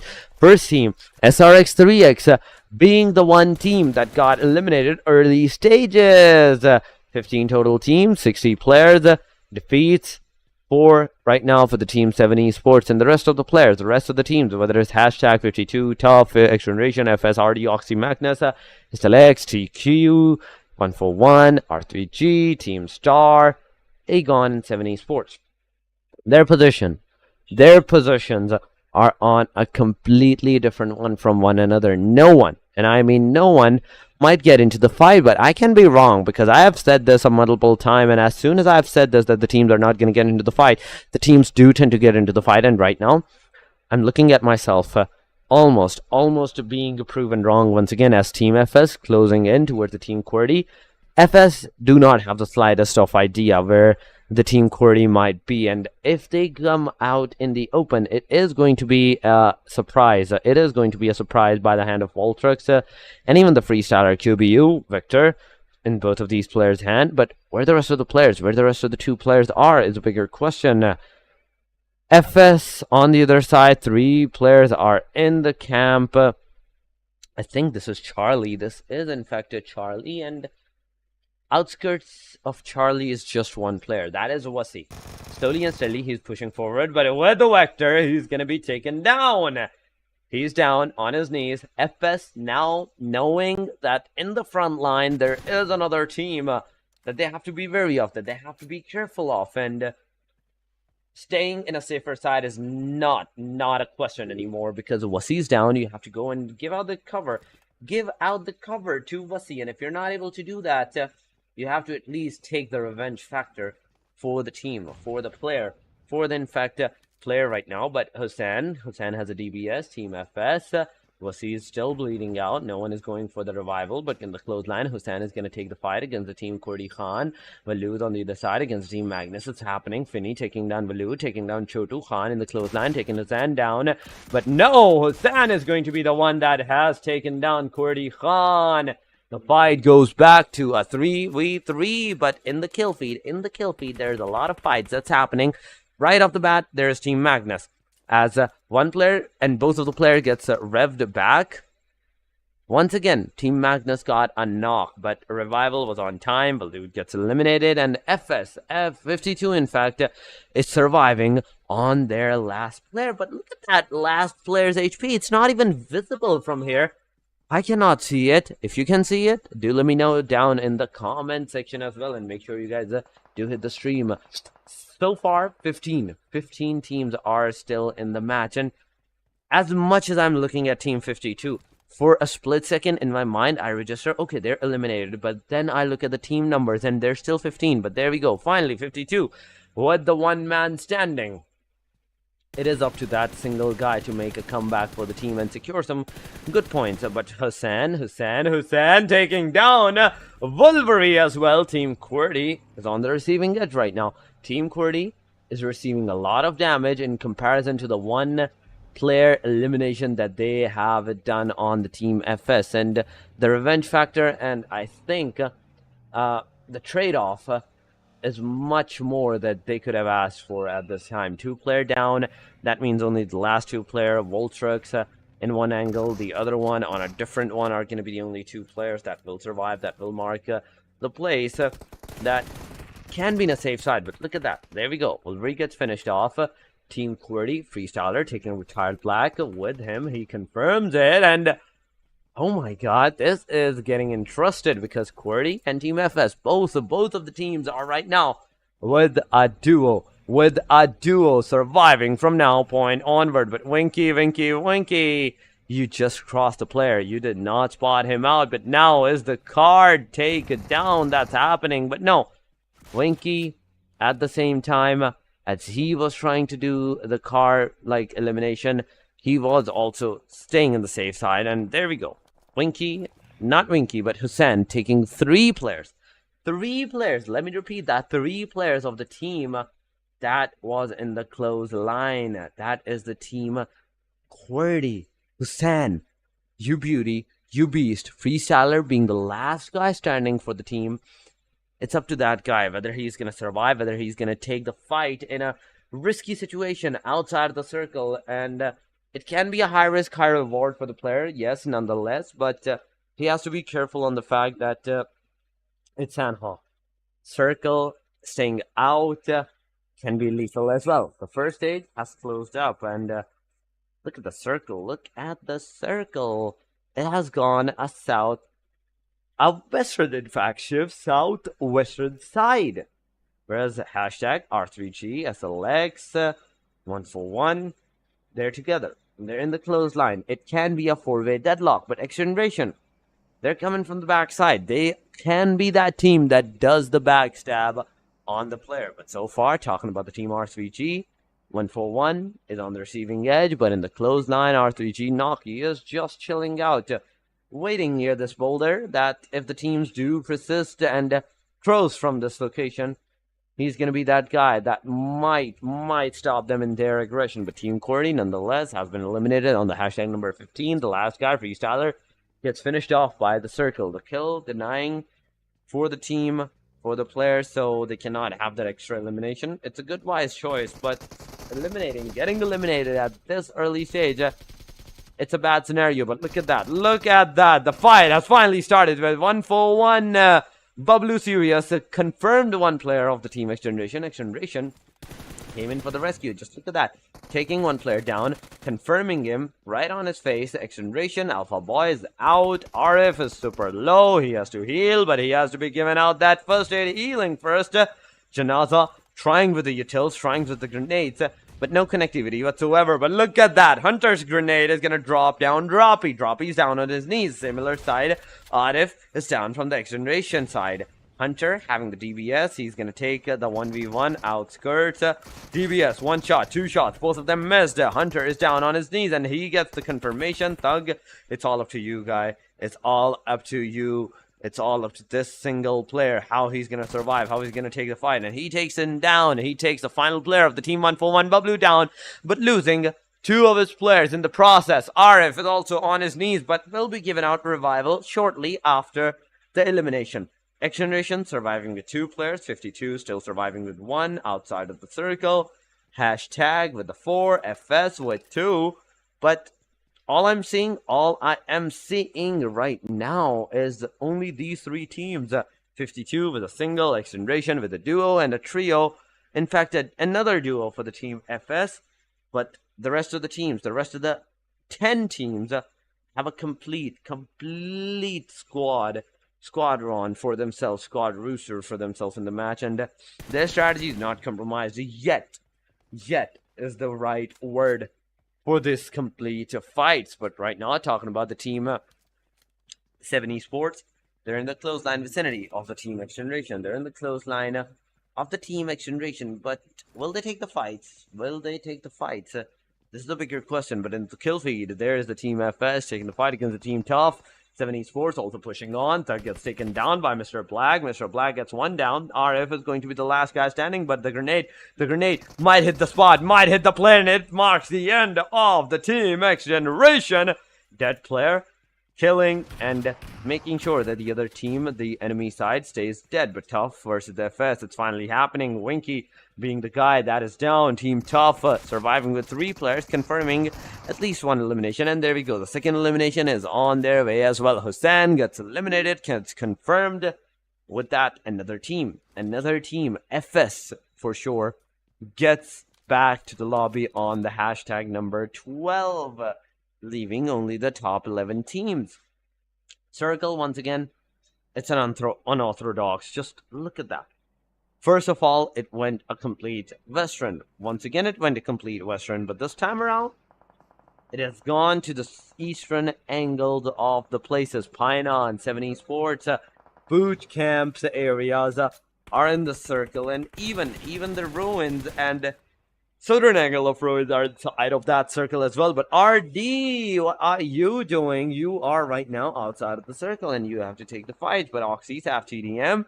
He's down on his knees. Shahid is not going for the confirmation. In fact, he is going for a safer sided approach where he can lure the other players of the team Oxy out on himself and takes the fight. So far, Shahid, Pegasus, and Pink Man are the 3 guys that are surviving, that are the 3 men standing for the teams. Not only they have to make their way 500 meters inside of that circle, but they have also to be buried off the team Oxy that was a while ago into the clothesline. And as we see Shahid, they are still in the clothesline. They are still in the closest of vicinities. But Camp Alpha Southern Angle, things are looking grim, I'm telling you. And surviving here is not as good as you think it might be, because this stage, the 3rd stage, it is closing. It is closing. We are seeing that for sure. But 20 seconds. I was thinking in the back of my mind where the circle might head out.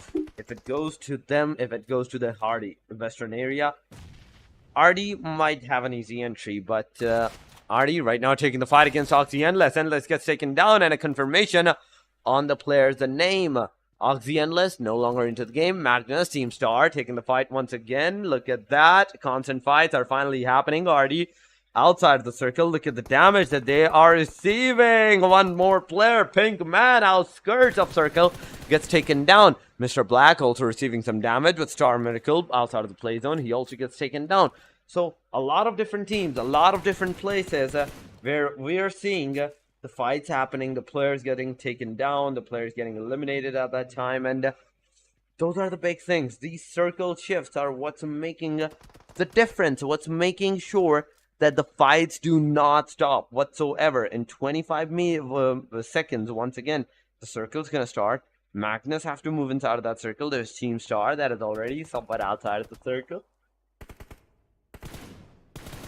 And they have to take the fights. They have to take that aggression against the Team Magnus. If if they want to survive out and get out of this place unscattered. Magnus, on the other hand, they're down to the last 2 players. They are down to the last 2 players so far with the 2 eliminations and 2 eliminations.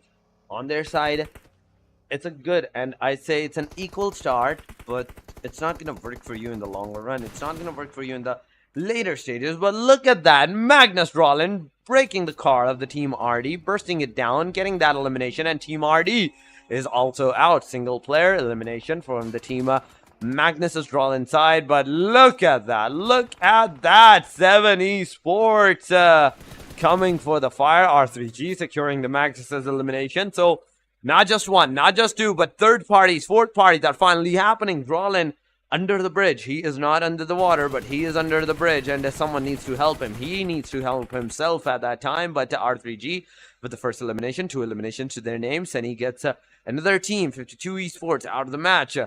R3G, a good start once again for this match so far. 2 elimination, team R3G.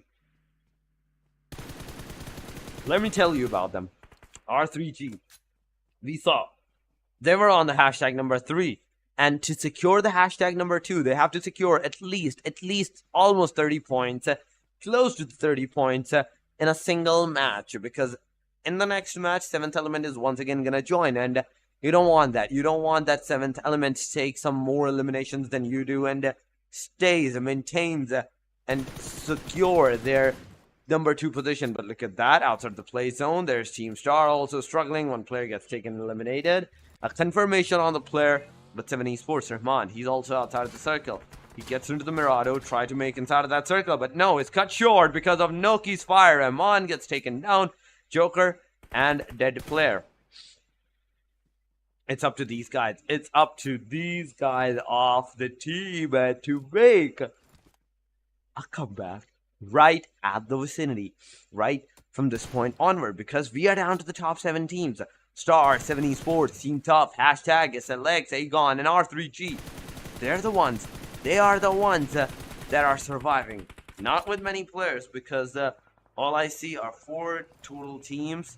1 with a trio, the rest 2 with a duo, and a solo. So 4 versus 4 versus 4 versus 4 versus 3 versus 2 versus 1. What just happened? Joker, what have you done, buddy? What have you done? You were close down to the Team Tough, but Team Tough, after you get taken down, they are going to easily get your elimination for themselves. And Se7en Esports down to the elimination on the hashtag number 7. But kill feed, it's not stopping. SLX, XTG, hashtag, they're taking the fights, they're taking the aggression. Recon Noob into the close vicinity. Flanky, a 1v60 gets taken down. A confirmation.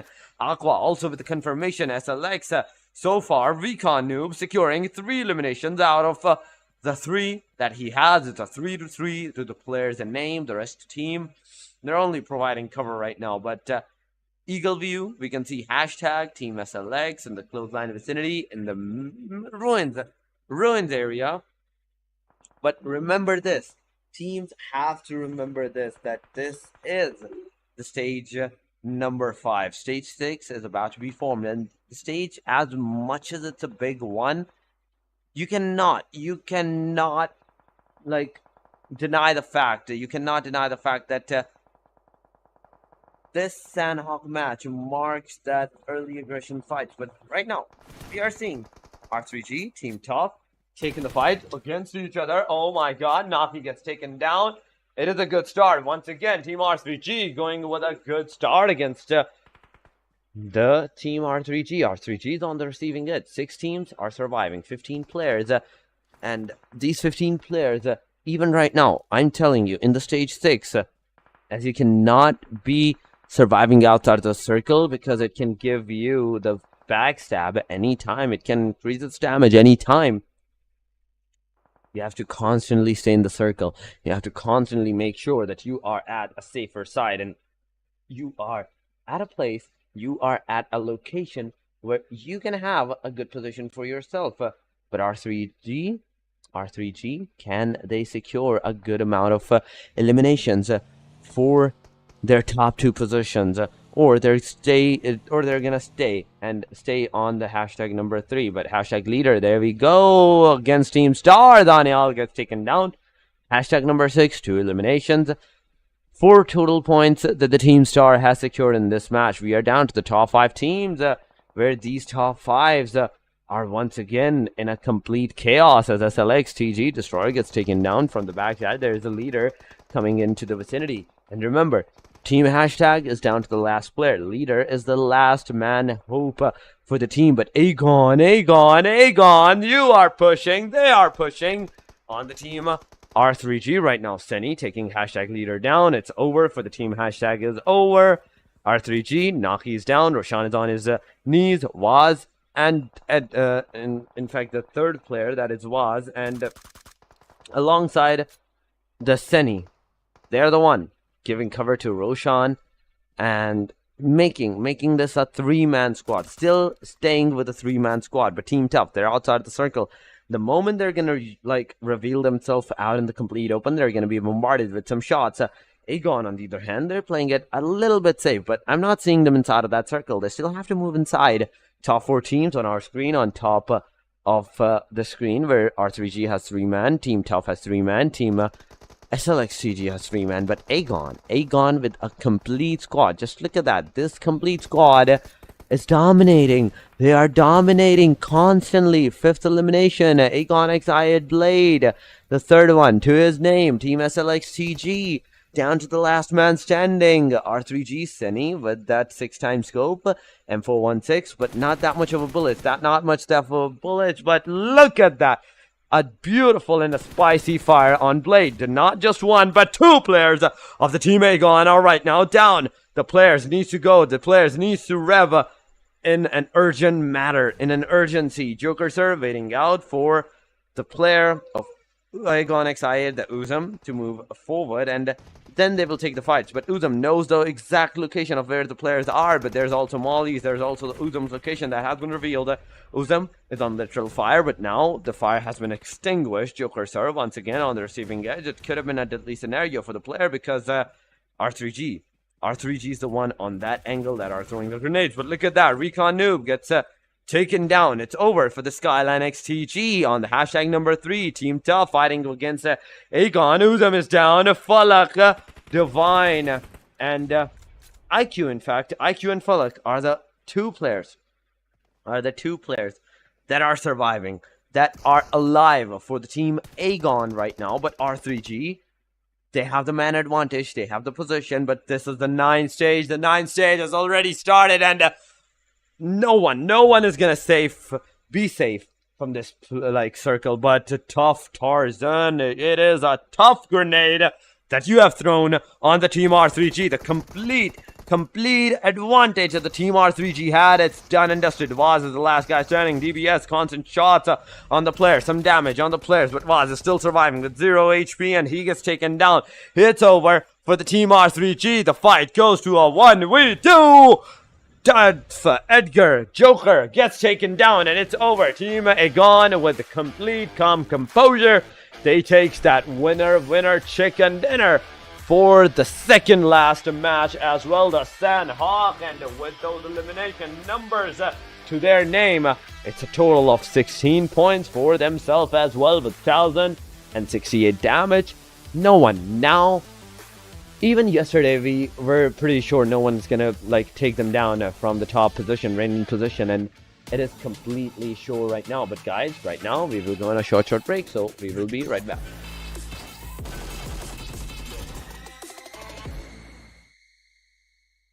A new 1.6 by 1.6 kilometer map is coming to PUBG Mobile version 2.7. In this map, there are several energy zones where you can receive random attribute boosts, such as increased speed and health recovery. At the same time, lots of supplies spawn in the area. Be sure to grab them while you can. After finding all the supplies in an area, you should keep moving to find more supplies. The fastest way to move about is through portals. Go through one to teleport to the other side somewhere else on the map. After exploring an area, it's best to teleport somewhere far. However, it's important to note that there's a cooldown after use, so it can't be used too frequently. If you want to travel across mid-distances, be sure to take note of the updrafts on the map. Get close to an updraft to get lifted into the air. After reaching a certain height, you'll descend back to the ground. During your descent, you can freely adjust your direction to head to your destination. This transportation method is very handy for escaping dangerous situations.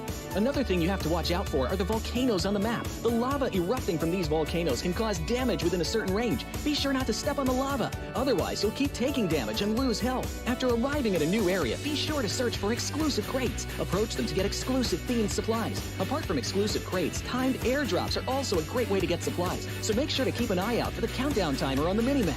It indicates when an airdrop is about to appear. After the countdown ends, a crate with amazing supplies will rise from the ground. When this happens, there will surely be many enemies vying for the crate, so make sure to lie in wait beforehand and evacuate quickly after grabbing the supplies. If you get injured when going for the supplies, go to the recovery point indicated on the map. You'll be able to heal there. Just run into it to fully restore your health and armor in an instant, just like with teleporting. The recovery point has a cooldown after using it. It can't be used again until the cooldown ends. If the battle gets too intense and you find your teammates eliminated, you can bring them back within a limited time at the towers located on the map. The towers also have cooldown after being used. Each player can only be brought back by a teammate once. Players that have been brought back will directly respawn near the tower that was used without having to jump back to the battleground. Hurry and join your friends in the fight for victory. Welcome back, everyone, and once again, welcome back to the PMPL Pakistan 2023, the fall split. This is once again Torix as your host and your caster for tonight. And yes, the 4 matches have been concluded, leaving the final match, the only match that will mark the scenario who of the top 16 teams are going to move forward and secure their position in the finale. But after this match, the top 12 teams are also going to play a short Livik match. But first of all, going to the MVP and talking about them, it's none other than R3G Senior. 6 elimination to the players' name, 656 damage, 56 healing, 2 knockouts, 1 assist, and 2204 survivability. R3G, they had a head strong, but a single grenade completely wiped out the complete team composition. They had the winner chicken almost in their clutches, but a single grenade did the job against them. But on the top players, we are seeing Mom2 with 4 elimination, 577 damage, 656 for Senior. Mr. Black on the third with 4 elimination, 503 points, 503 damage.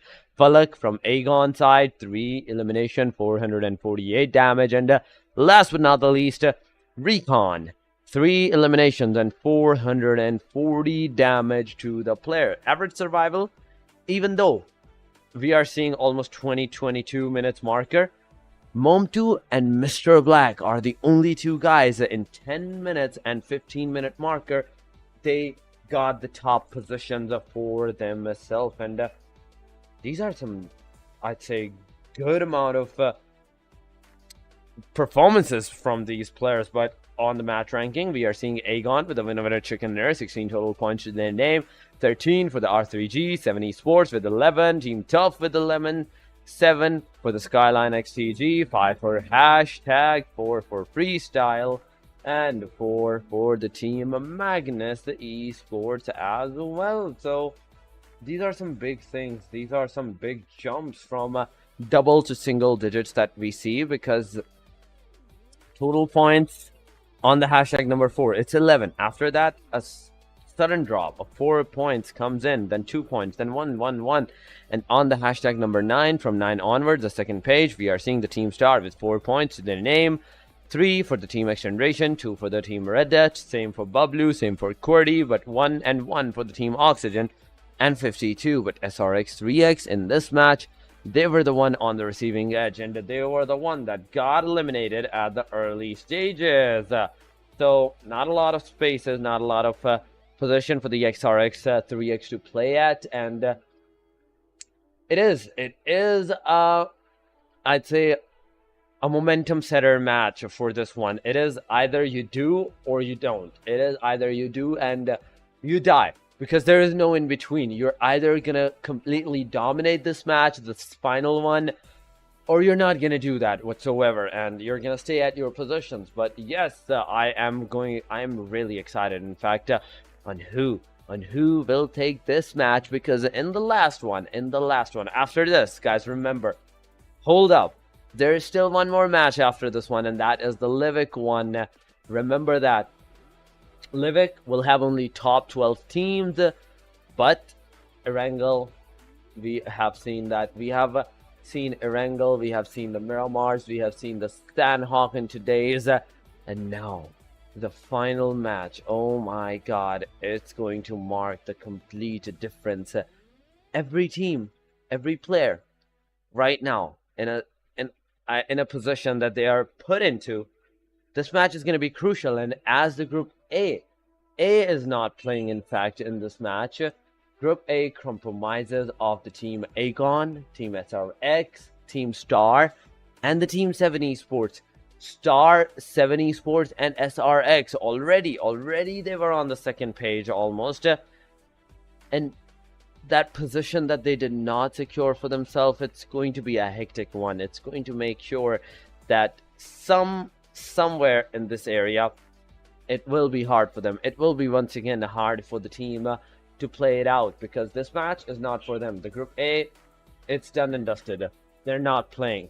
Aegon, the securation of point that they had, it's completely on top. No one is even going to be able to chase them. But the hashtag number 2 and 3, the fights, where I was excited at, it's still gonna happen. Once again, 7th Element coming back, and as 7th Element is back here, they might set the margin once again high for the team R3G. But R3G, you have to take that into consideration, that this is also the final match. This is also going to be the only map that will mark the territory for the top 16 players. And talking about the schedule, Group B, C, D, and E, they are playing, but on the map of Erangel. Once again, in today's matches, yesterday we saw 2 Miramars, today we're gonna see 2 Erangel. And going to the match schedule, it's Erangel, and after that a Livik. Only the top 12 teams are gonna play Livik, whereas right now Group B, C, D, and E are going to be those teams that will be taking the fights. And as I've already mentioned, said a while ago, that Group A compromises of which team, and which teams are not going to play in today's matches anymore. But they might play the last match. Depending on their position. If they're in the top 12, they will be playing the last match. That is going to be Livik. If they're not in the top 12, they will not. But right now, guys, ladies and gentlemen, once again, the game is about to start. The match is about to start, and as we see the players getting ready, we are going to jump in our final match. In fact, the second final, the second last match, I'd say, match of the week number 2 league stages. The teams are ready, the momentum is set, and you can see the players that were AFK finally getting back onto their seats and taking their mobiles into their hands. So here we go. The players have taken the flight. It's a baby shark do plane line, and the plane, one of my favorite songs nonetheless. Who are we kidding? It's everyone's favorite song. But Lipovka towards Sanhok military base. The plane line is an eastern edge to the favor of the teams. Military is completely in the plane line. You can go anywhere you want. Eastern main island, you can go anywhere you want. Even Yasna Poliana, even school, even Pochinki. But aside from these areas, the top island, the shooting range, Se7en Island, this is the one place that the teams will not have the place for themselves. And right now, we are seeing the teams taking their dispersion, teams taking their drops. But will there be a drop clash? This is a big thing. This is a big question in this particular location. Whereas this is the last match, and I think, in my opinion, teams should play a little bit to the edge. So you have to take the little edge to take the fights. Right now, we are not seeing any kind of clusters being formed up, aside from the military base one. Whereas there might be some teams, there might be some engagements on that particular location, but circle this time around, military base is not gonna be inside of that circle, and circle has gone to the main island. Yes, Napoleon is in the circle, Kamishki, half of it is in the circle, and the teams that did drop eastern side, they are in the safe. So far, they are the ones that are in the safe side. But the teams that are going still Western angles, a hard Western angle, and if I have to say hard Western angle, towards the Lipovka angle, in fact, Primorsk angle, what will be? What will be of that?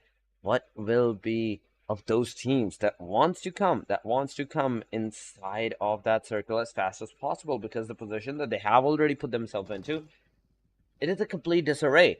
Now, as soon as they're going to try to get inside of that circle, they have to be very into the back of their minds, even though it's not the scenario, that there might be some teams gatekeeping for us. But Team A is taking the initiative against the team Amines XH2E, taking two players, one player in fact down, and that was a confirmation that I thought it was two players knocked down, but no, it was a confirmation. Team Amines XH2E on the receiving edge. One player has been confirmed right at the very start of the match, but the rest of the players, where are they? And I think they are in the Rozhok so far. AS, now talking about them, a complete squad and a good start to the players as well. One elimination to the name of Tabby, Khan, Pop, and Ami Hasni. So I'd say it is a confidence generator at this time. This first initialization will be a confidence booster for this team, because now they will feel a little confidence as they will be pushing on the team. I mean, XH2E, like, yeah, we did the knockouts onto the player, we finished the player off, and now we have the man advantage against them, and we can push against them. But so far, this is the only fight that has been concluded. The only fight that has been concluded so far means XH2. On the other side, talking about them, they're at the Rozhok. They're looting out there at their pace. But Amines XH2E, the rest two player, Maxi and Rex, they are in the Dacia, in a different angle, in a different location, and they are now regrouping with JD. They are regrouping now. So it will not always like this, that the team Amines XH2E dropped at a single position at a single location. No, the team did drop at different locations, and now as they are once again back towards into the like closest vicinity, there's also the team AS, the same team that took one of the player down from the team Amines XH2E. So it has to be, you have to be really careful. But Khan, JD taking the initiative. Just look at that. Just look at that. You are gonna put the player on fire, and you're gonna confirm it after that. But JD also receiving the damage. He gets taken down. Team Amines XH2E once again on the receiving edge, making the fight equilibrium a little while ago. But now Amines XH2E, one player more of their player is down. JD's on his knees. Will there be cover? Will there be a cover for the team Amines XH2E side or team AS side? Because right now team like AS, they can straight up push on the players, they can straight up rush on the player, whereas Amines XH2E, one player super low in that HP. Rex is down to a slither of HP. The jump fires, the jump shots from Ace 32, it's gonna make a difference, and there we go. Rex gets taken down, leaving everything, and I say everything, to Maxi. Maxi, you can take this player down. You can take one at least down, and there you go. He takes one down.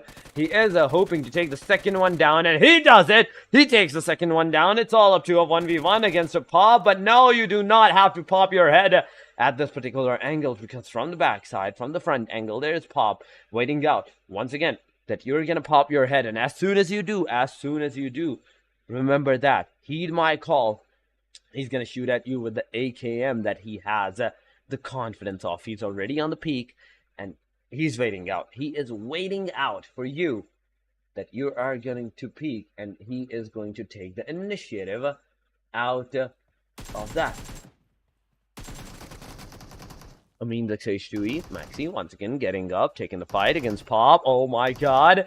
Pop from AS, he is half health, but Maxi has healed himself. Will this be a 1v3? This is a bigger question. Or the team AS will give its player a resetting moment, because right now Ami Husni has moved down to the player, but Pop is not giving that rev yet. 5 bullets once again loaded on the S12K. The players are going to go forward, and they might push, but no, it's not a push. Max, you need to push, the fight is on you, but no, once again, he takes Pop down this time, and leaving only Husni as the final hope. Husni super low in that HP, and he does it. He gets the 1v3 done on the team AS. He takes the complete revenge, not only just on the players, but a beautiful and an amazing clutch on the team AS as well. Means XH2E, Maxi, you beast, you beauty. And during the first stage, he has done that. R3G on the other side into the kill feed. We are seeing R3G taking the fight as well, getting some knockdowns on the players. And right now, as the knockdowns are definitely happening, the confirmations are not there. That's only the knockout. Oxy Hunter, he's the one that is finished. But Milta Power, even the outskirts, the back line, the mountain top. Whereas if you go down this hill, oh my god. It will be a disaster. It will be a complete, and I mean to say to you, it will be a complete disaster for the team. Naki, Seni, both pushing towards you. Oxy, Saf, TDM, and Les, they are together. Seni still pushing with the UMP45 in his hand, and Les gets taken down by Roshan, but Saf, TDM takes one down. He almost takes two. S12K in his hand. He almost shows that the Naki, if you come any close, you are going to be the second one to get taken down. But now is the time that the players are pushing forward. Vaz also gets taken down. Saf TDM with the S12K in his hand. He is a beast on his name, but there goes a grenade on Roshan's side. It will hit, it will do some damage, but unless is going to be the one that might receive the elimination because of the Molly that is in the close line. But there goes the Naki being revived. Roshan going for the rescue as well, and R3G, if they get a complete turnover of the situation, of the events, they will be taking the fight once again back into their own hands. But look at that, the Molotov that come on the player, it was off their own player. But Saf TDM this time around, he also gets taken down. It's all up to Endless, but Endless also gets flushed out. R3G, it's GG's for you, and getting those 4 eliminations without even losing a single player. Yes, there was a time, there was a moment where you could have been the one on the receiving edge from the team Oxy, but nonetheless, a fight very well done from the team R3G side. 4 eliminations, 4 players still standing into the match, and now with the 14 teams in the game, you have to be very. Means XH2E, same side. The last guy, Maxi, that did the 1v3 is also out of the match. Magnus taking that elimination to their name. So far, 3 total teams have been confirmed. AS being the first, Oxy being the second, third one being the Amines. But the rest of the 13, they are still alive. SLX being the only team right now that are outside the circle, and they have to make their way inside. They have to push their way as fast as possible inside of that circle. But 13 teams, and the circle is super big that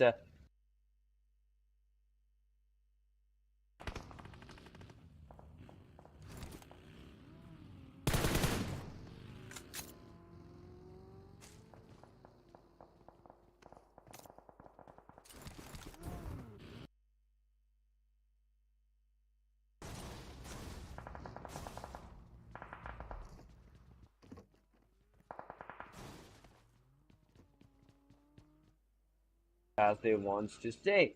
But HR, near the team hashtag, it's going to be a wrap. It's going to be a fight once again, because once again, team HR is taking the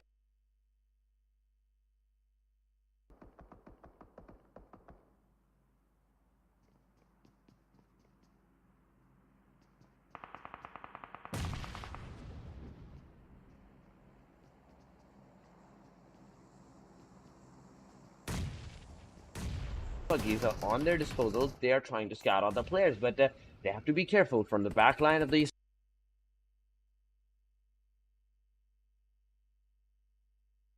Napoleana, there can be the rest of the players.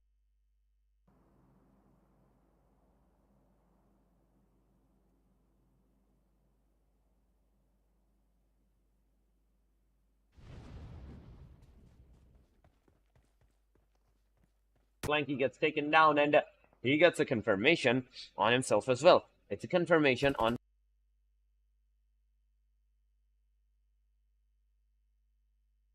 Flanky, and now with the Flanky's elimination, Team Hashtag is also receiving a lot of damage. But look at Aqua on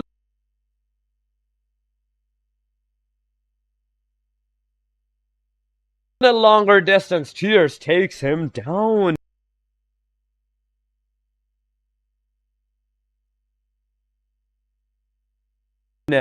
This is a big thing because from the backline there can already be some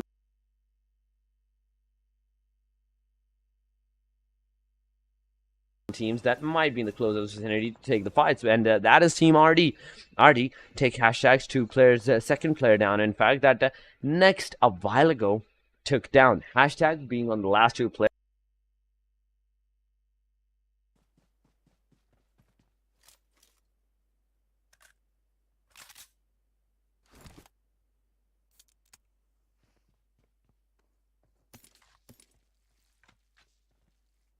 And Rebel, what will happen? What will happen of these 2 players as the players are pushing on top of the building? They are going to be forced back down with a Molotov. A good Molotov, I'd say. Romeo Boy, Jokey Boy, both on the low side health. They're going to heal. Once again, a grenade has been thrown. Hashtag leader trying to move out of this way, but gets dropped down from the top of the building. Receive a tremendous amount of damage on himself, but on the other side, there's also the back line. That is 141 X of Bublu. 141 Bublu in the closest vicinity. There's Team RD on the station area. Stationed themselves into the station and the backline 6 compounds.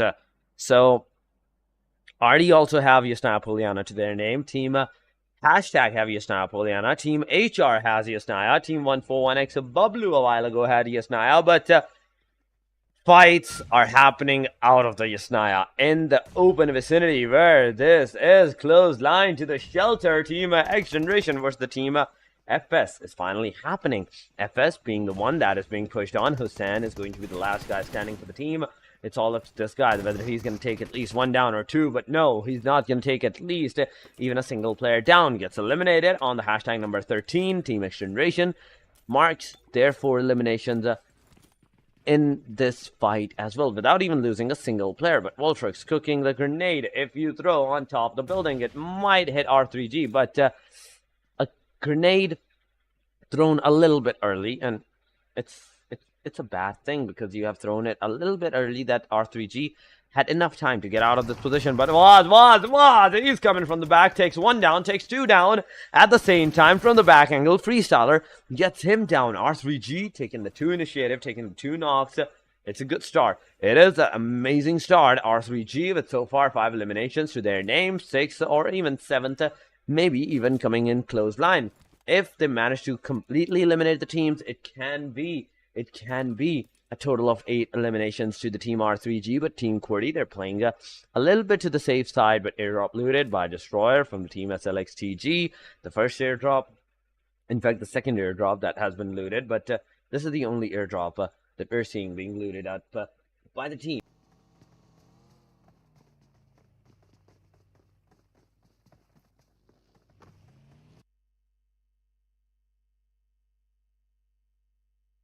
Fights happen, will the aggression be aggressed upon the teams is a bigger question. These are the big questions that needs to be answered, that needs the answer.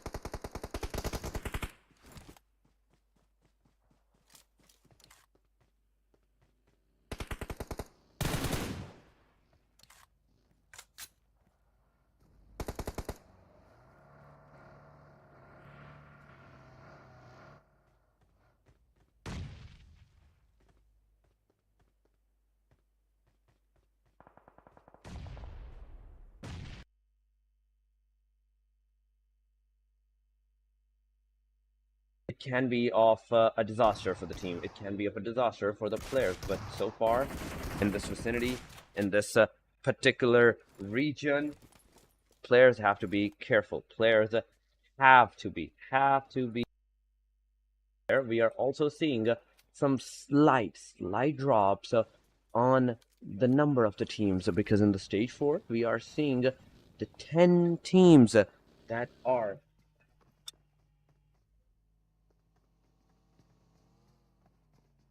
so far it is what it is that has to be done on the team. So will they get a good fight on them is a big question. Will they get some good eliminations is a big question. But so far, right now, the play like Circle is going south. Circle is going somewhat of a south.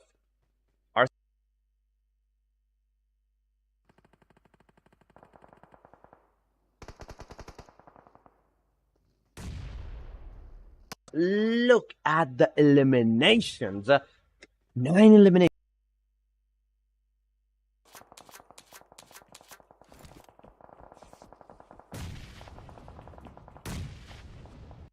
Vicinity of the team tough. They are taking the fight. Thunderclap also is down. Another elimination to the name of the team R3G. Joker Sir is also down on his HP, and Tarzan gets taken down.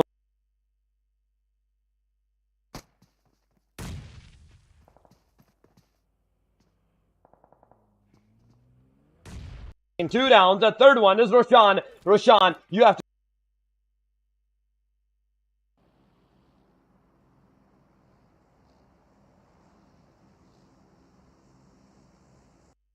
You have to.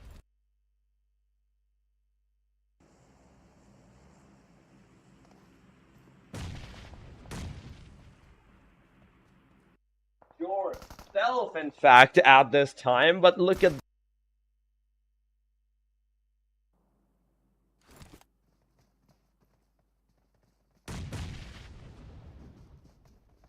Can still go up.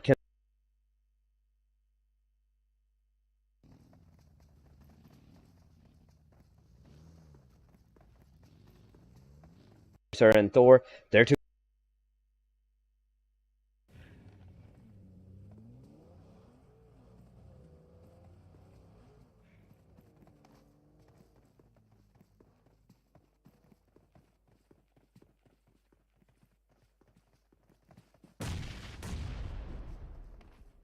Standing.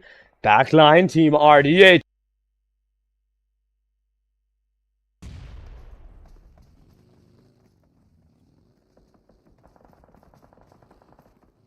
His own grenade, he gets.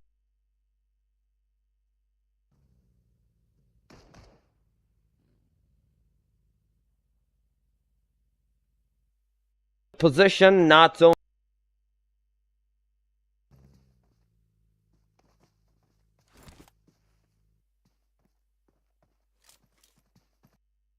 And the RD.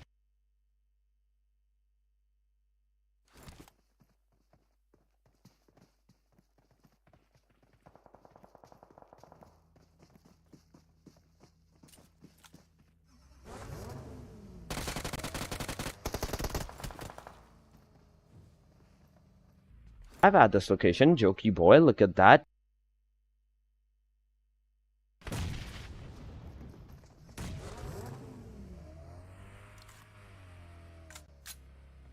But also takes the fight.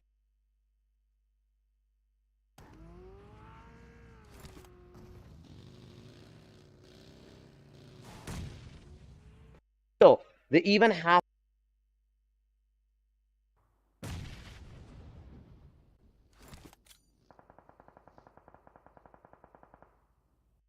grenades are being thrown on.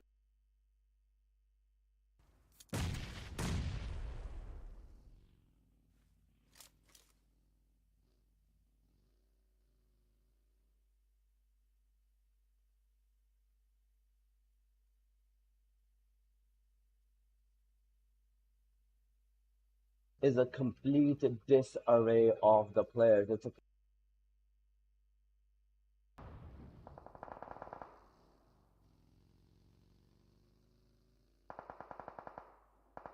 the compounds, the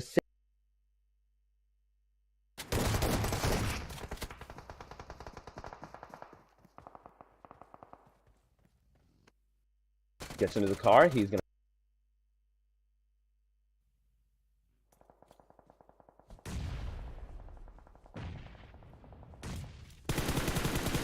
elimination, but no.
PUBG Mobile version 2.7 will be available soon. Let's take a look at all the new content. The long-awaited Dragon Ball Super collaboration is officially here. We'll be bringing you 2 new game modes for this collaboration: Dragon Ball Super themed mode and Battle Royale Dragon Ball Super.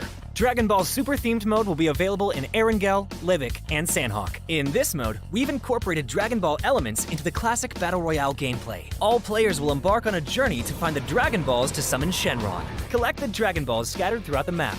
The team that gathers all 7 will be able to summon Shenron at the Shenron altar and make a wish to obtain powerful buffs. Maybe if you're super lucky, you'll get 3 wishes at once. During the journey of collecting the Dragon Balls, players will obtain a type of energy called Ki during the game. Players can use Ki to unleash famous Dragon Ball moves. Players can obtain the Kamehameha by picking it up. It equips to the pistol slot. After charging, it will release a continuous high-damage beam.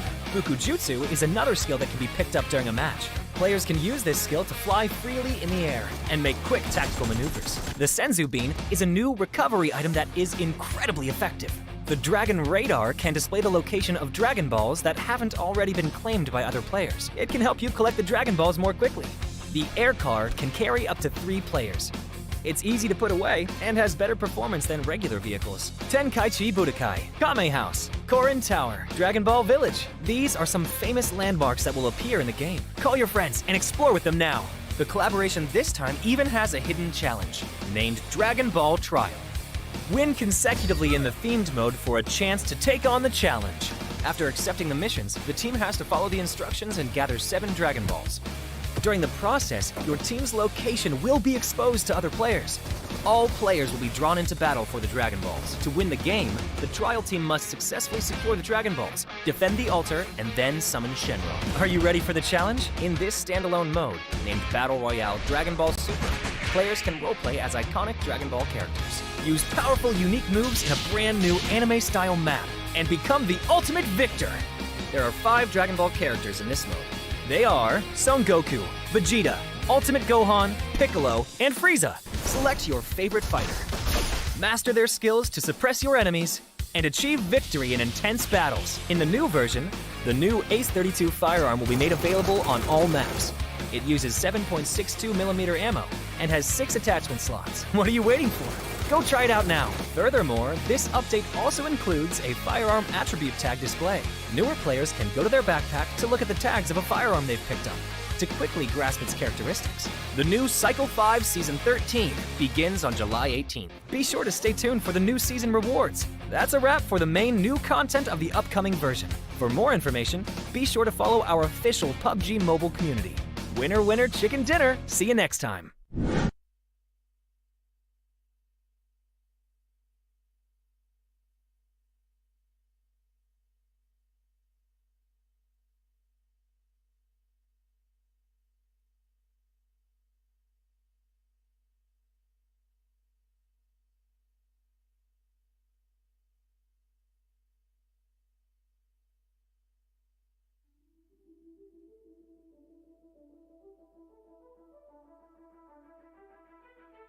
Welcome back to the PMPL Pakistan, everyone, where the stakes are already super high. And in fact, the stakes are over with just one more match being remainder of the Livik. But before we move towards the Livik, I would like to introduce myself. This is Torix, once again, as your host and your caster for tonight. And now, the last match. XGeneration. Oh my god, the way that they just played Alpha Boy single-handedly, taking the complete RD down together with them. But now time for the MVP, and it's none other than Pinkman from the Team RD side. 5 elimination and 1136 damage, 214 healing to the player's name. Knockouts with 4 and 1 assist to the player name. The survival time of 2650. But it's not the only RD that we're seeing. There's also Shahir with 4 eliminations, 638 damage.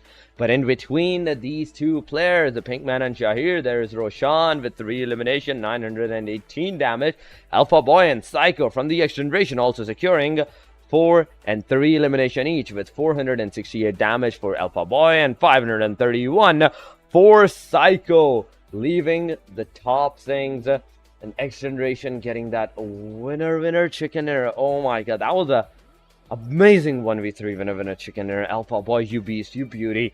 Now in the overall match ranking, in fact this match ranking, we are seeing some slight drops and upside downs to many of the teams. 7th Element being one of them, just securing just 1 point, just 1 point. But still, they're in the top 12. They are still gonna receive the bonus points, the bonus matches that will be played in the Livik, and staying in the top 3 at least it's still a good thing for the team. But overall ranking is on our screen. Aegon 438, R3G 352, 343 to the 7th Element. If they had this match for themselves, if 7th Element had this match, things could have been different. But nonetheless, R3G still on the hashtag number 2, Magnus Esports 280, 274 XGeneration, SRX 3X 235, 231, 231, Red Death and Team Star 222 for Amines XH2E, Tough with 219. But will we see the 12, 11 and 12th position? Now, that is a surprise. That is in fact a surprise. We have not seen the 11th and 12th who have secured their position. But guys, this is the final match for the league stages. And after that, the top 16 teams, the contenders, will be heading for the grand finale from 17th onward. But guys, here we go. The Livik is here, and the plane has taken its flight. Starting from the logistics centers, going up, directly up in the middle near the stable side area. So I'd say a good plane line. This is a good plane line.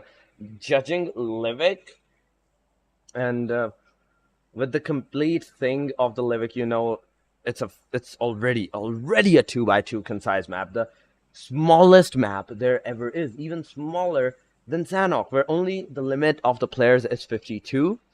Right now, we are seeing the top 12 teams on our screen, and the teams are already taking their drops at this particular position. And where they're going to take the fights, this is the big question. In the logistics center, I'm seeing Team RD, SRX3X in the close by vicinity. But at the same time, at the Bloomster area, there is also another fight that might just happen. But so far, XGeneration, SLX, TG, they're together against each other. R3G also taking the team star.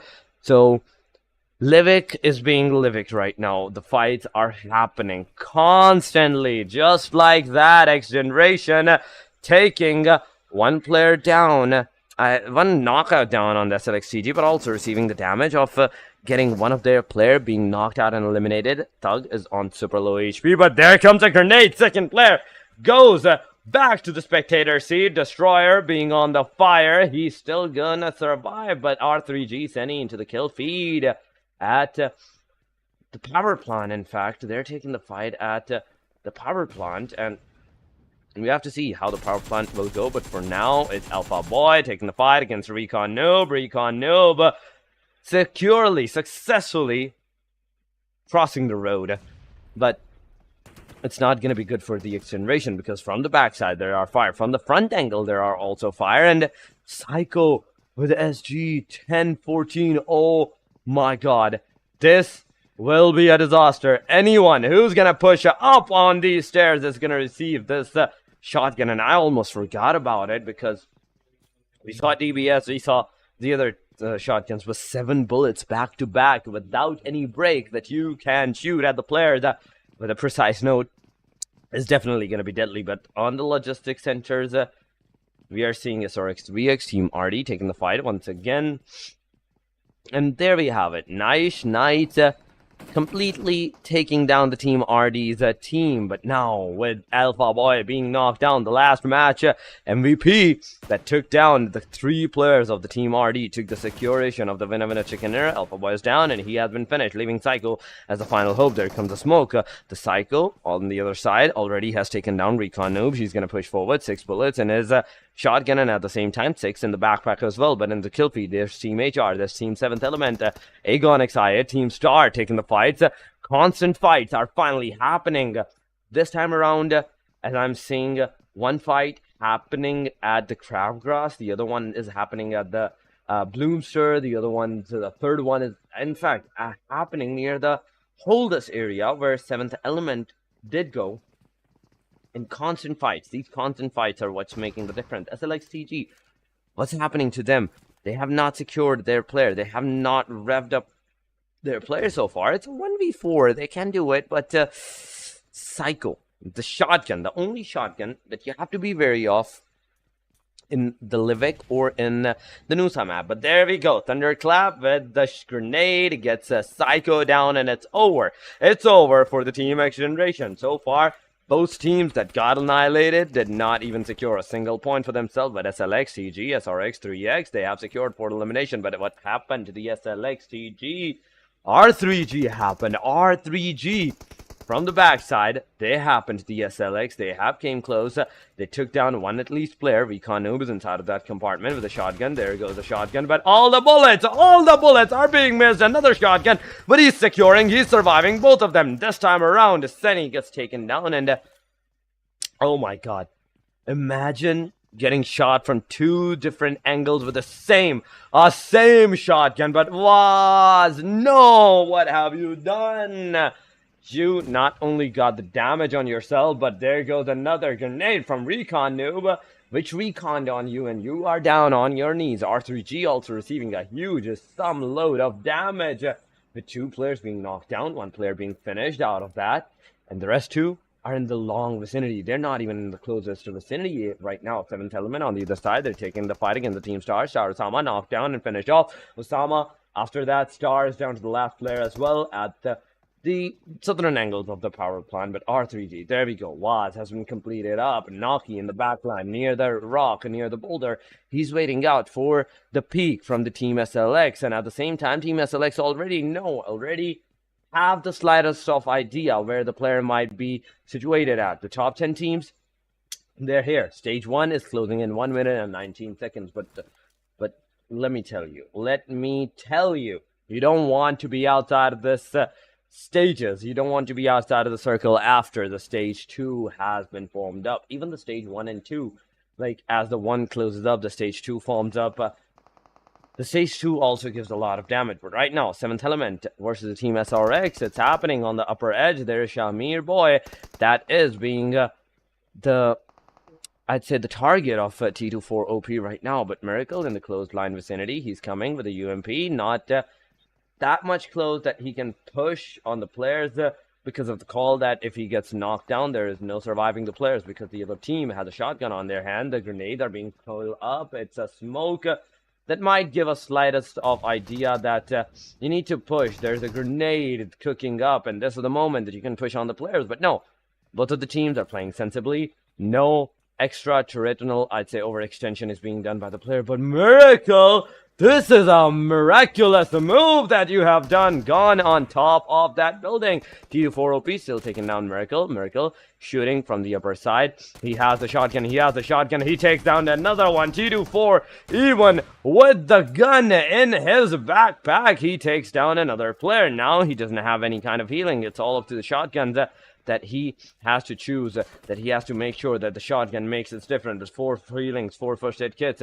on the player's name. He's going to heal himself. He's going to make sure that he is 75% HP before he takes the fight. But Miracle, Shamir Boy, both of them are down.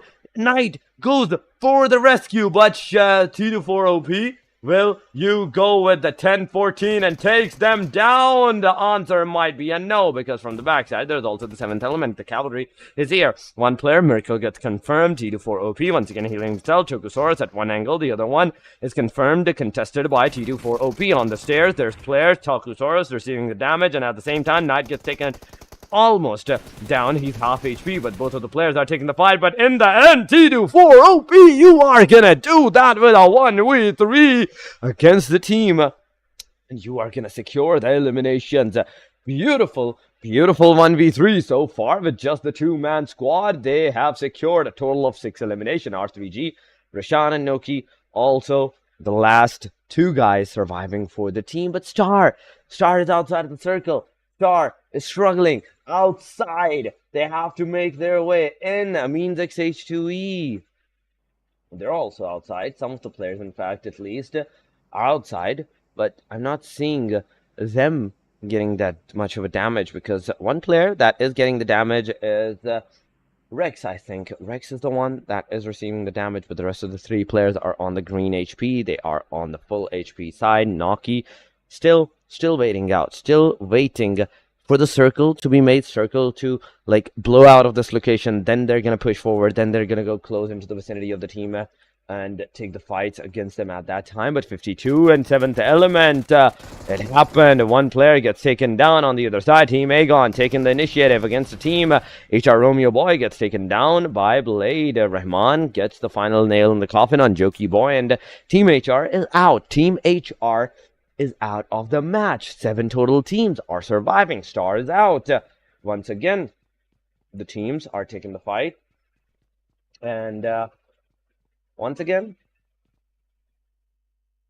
I mean, the H2E, they're down to the 4-man squad. Still, 1 player being down, but they are still there with a good amount of, not just the position, but with the eliminations that they can still secure. Manpower is there. The manpower, I mean, the H2E have for themselves. But can they aggress? That is the bigger question right now. 116 meters outside of the circle. They have to make their way inside of the circle to like take the fights really. But I mean, like say you Rex, you were AFK and you are eliminated. Now Team Amines XH2E down to another casualty on themselves, but where the fights are happening, this is the bigger question. This is the stage 3. 7 teams, 20 players are alive, and Crabgrass once again is in the circle. Next circle, we'll have to see where this circle will go, but Knight right now shooting at Naki, doing an immense amount of damage, but Knight did not manage to knock out Naki. Naki is still alive with that slither of HP and no healing. Oh my god, this guy has no healing whatsoever. The only hope that he can do is, look at that. Look at that, the gold stick. He's gonna throw. He's gonna throw. It is a trajectory. It is a trajectory. He's giving a call out that I want some throwables on me. But it's all jokes. He's trying. He's trying with the throwable that he has, that it might hit the player. It might do some damage. He might get that the pop-up of the damage on his screen, but no luck. No luck. Backside Team Aegon is coming in headstrong. They are closing in the lines. But will they take the fight? But will they take the fight is the bigger question. So far, near the Gronus area there are, and the backlines of this mountain of the Crabgrass they are situated at. But are they going to take the fight? Are they going to be this close that they are going to take the fight against the Team Aegon? Yes, it is, because Thunderclap has taken down IQ, finishing him off. SLXTG this time around. Oh my god. They are on another level of the sprays and the fires and their position securation in the Crabgrass. But now, Circle, once again, let me tell you a story that the Circle, once again, is on the team of SLX. Aegon, they have to push in. They have to come in. Magnus from the backside, they have the position where they can hope to wait it out. But waiting out, is that really an option for the Team Magnus? That's the bigger question. But Aegon excited, IQ taking down Finny, eliminating Finny right at that point. But there we go. The Circle is not with the team. This time around, the Circle has gone a southern shift. 52, Hassan, Chotu, Walud, and even Salman. They're together. Magnus Zibian. All the Team Magnus. They were in the Circle. But why, Finny? Why? Why you had to go forward? Got eliminated by the hand of Team Aegon, and now a casualty, the strategy that the team had, it's completely in shambles. It's somewhat in shambles right now, but still, there are still some teams in the match that might make a difference. But look at that, SLX Recon Noob, he's down, he's knocked out. The revival might not come because this stage will mark the end for many of the teams, will mark the end for so many of the teams because of their healings, because they don't have healings. And look at that, Blade also receiving the damage, Thunderclap eliminating the last guy of the Team Aegon XI8 before getting eliminated by the play circle as well. Aegon with the 10 total points. SLX, 12 points to their name. This is what I'm talking about. Right off the instance where there were 7 teams that surviving, now it's up to the top 3 teams of 52 with a complete squad. Team Magnus with 3-man. Amines XH2E with the 3-man as well. So a 3 versus 3 versus a complete 4-squad fight that is happening with the Circle. The Circle is to the Team 52 Esports, and the power plant outskirts are where the Team 52 is situated. There we go. Hassan fired, taking down Zibian. Drawlin might come in for the rescue, but the position that he's coming from, there might be some casualties from Chodu's side. He's out in the open. Chodu needs to come in close, but Chodu is in the vicinity where nor he can see the players, or can the player see him at that time. But Amines XH2E, look at that. They have made their way in the power plant and an easy rotation so far, but Hassan gets taken down. Rahman takes him down. Walud also takes down 1 player. Magnus is outside of the circle. Magnus needs to push. Walud with that M416 in hand, he is trying to spot down and stop down the Team Amines XH2E aggression on him and on his players. Hassan still being on the knockout side. 52 is 1 player down. There goes the grenade. Chodu can hope to take down the player. Zibian, if he gets taken down, it almost is over for the Team of Magnus. But will the grenade hit? It does, but no! The player is down to the golden HP where he's surviving. But Walud, you beauty, you beast! What have you done? You have taken down another player of the team Amines XH2E. It's down to the last player of the team Amines. But will they be able to pull it off? Because from the back line, there's the kill stealing coming from the team Magnus' side. Magnus has secured one elimination that could have gone to the team 52 Esports. 52 Esports with so far 2 elimination. They're throwing the grenade on the last player of the team Amines XH2E. JD inside of that house. Once again, no grenade whatsoever onto the team players. Walud looking through this window and waiting out for the player. As soon as he gets out, he's going to be completed with that spray, and it's over for the team Amines XH2E, leaving the fight to a 4v3 Magnus versus the team 52 Esports. 52 has not only revved up its all players, but now they have to move inside of that circle as well. Magnus in the corner lines, one in the compound, one near the vicinity, the top mountain hill of the power plant, one in the sniper tower, whereas these 3 different locations might give an upper edge to Team Magnus. It also can be that I'd say the tie-breaking moment for the team 52 to take the initiative against the team Magnus. Hassan's position can easily spot down Malik, and if Malik gets taken down, it's over for the guy. But no, Malik is the one that is going to take down Hassan. Hassan, after he gets taken down, Chodu is going to spot out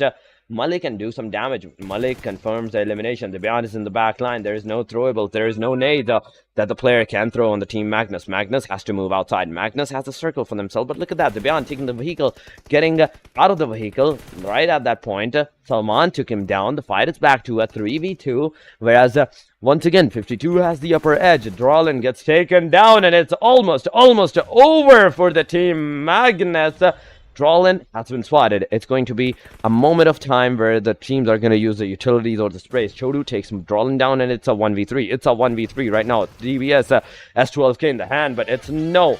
It's a no. 52 takes that winner chicken dinner for themselves, and those amazing winner chicken dinner that the 52 Esports have now for themselves will get them a good position. So far, with the total elimination of 7 in this particular match, they have secured a total of 17 points to themselves, and now they are standing on the hashtag number 10 in the overall ranking. 1,489 damage to the players, but still, it's a big jump that the players have done. It is a big jump, in fact, that the player have taken for themselves. It is a big jump. I can say that for sure, because still 52 almost on the borderline where finally they are on the first page.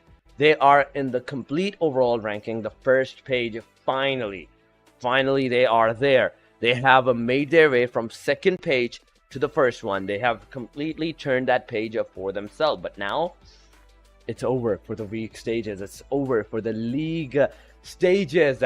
Going to the bonus points straight away, Aegon is going to secure a total of 60 bonus points.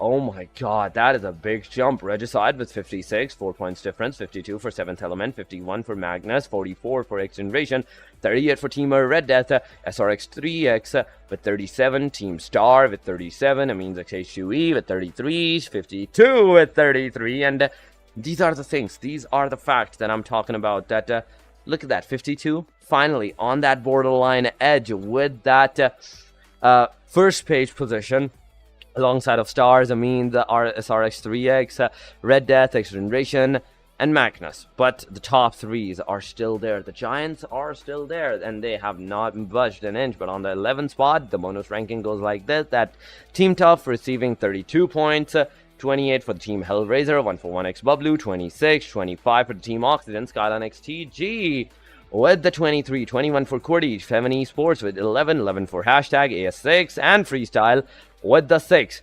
Now is going to be the bigger time. Now is going to be the moment where we will see the overall ranking, and there we have it. Right as I said that, Aegon with 448, 8 total chicken dinners. Regicide with 5 chicken dinners. They have secured 356. 7th Element 350 with 9 chicken dinners, 3 chicken dinners for Magnus, 289. Just look at the drop of the 350 to 289. That huge drop, a big drop from the third to onward. But on the fifth, there is XGeneration, 270, SRX3X, 241, 232 for the Team Star, and Star still securing their position on the first page at hashtag number 7. Red Death, 231, Amin's XH2E with 228, 219 for the 52 Esports. But who are the top 16? Where is the top 16 and which teams will be the ones that will qualify for the grand final? That's starting from 17 onward. It's 17 or 18? 18 onwards, in fact. My bad on that. I've called it second time wrong, but 18 onward. 16 teams, finally the 16 contenders that we will witness in a short while. Who will be those teams? I'm excited. I am excited. But there we go on the second page. Team Tough is there, 219. Team HellRaisers at 212. Team Bubblue, 207. Team Oxygen, 204. 15. Skyline XTG with 199. And Team QWERTY on the 16 with 193. The teams that did not qualify for the grand finale for another chance. They are the Se7en Esports, the hashtag, the AS, and the freestyle. The margin is a lot different. The margin is a lot big. A 40 points difference from 16 to onward. 17, 193 for 16, 17 have 154. Almost 39 to be exact points difference for the teams. But now these are the 16 team guys that will be playing in the grand finale. And as we're talking about the elimination leader, just look at that, almost the 100-point margin for Falak, 93 elimination, 18,257 damage. IQ with 80 elimination, 17,865 damage. Senior, 72 eliminations, 14,685. T24 with 70, 14,725. And last but not the least, Naki still on the page with 70 eliminations, 14,481 damage that the player have done. But Aegon, they're on the top 2 spots. R3G, they have secured 2 of their players in the elimination leaderboard, but T24 being the only guy from the 7th element that have secured his position. Going to the day's summary as well. First one was Miramar. We witnessed Team Aegon taking the chicken dinner, 13 elimination right after that 7th element. Magnus with 12. Once again, Aegon securing second chicken dinner for themselves with 6 elimination. After that, XGeneration got 10 elimination, 7 in the last match that we saw in the Livik. Team 52 Esports for themselves. But the elimination that they got, it's amazing. It is amazing. But still, I don't have Aston to talk with me today and discuss more about this, how the things went wrong, how the things went not wrong. So I'm not gonna assume from my side onward. But yeah, it's all jokes. Still, there were some moments where I felt like this could have been done a different way and could have given the other team an opportunity. But still, the pressure is immense. We cannot comprehend that at any cost, at any time. But still, guys, this was all it. The week 2, the week 1, this has been concluded. The league stages are finally over. The top 16 teams that have been revealed that will be going to the grand finale of the PMPL PK, the Fall 1. And as for today, the 6 matches that were played alongside of Livik, and not the TDM, 7 if we count the TDM matches, it has been concluded. And this marks the end for the league stages. If you did like the casting, if you have any kind of queries, you can follow here. And same time, guys, it was a blast once again for today's matches. Until the next time, take care of yourself. Have a beautiful night.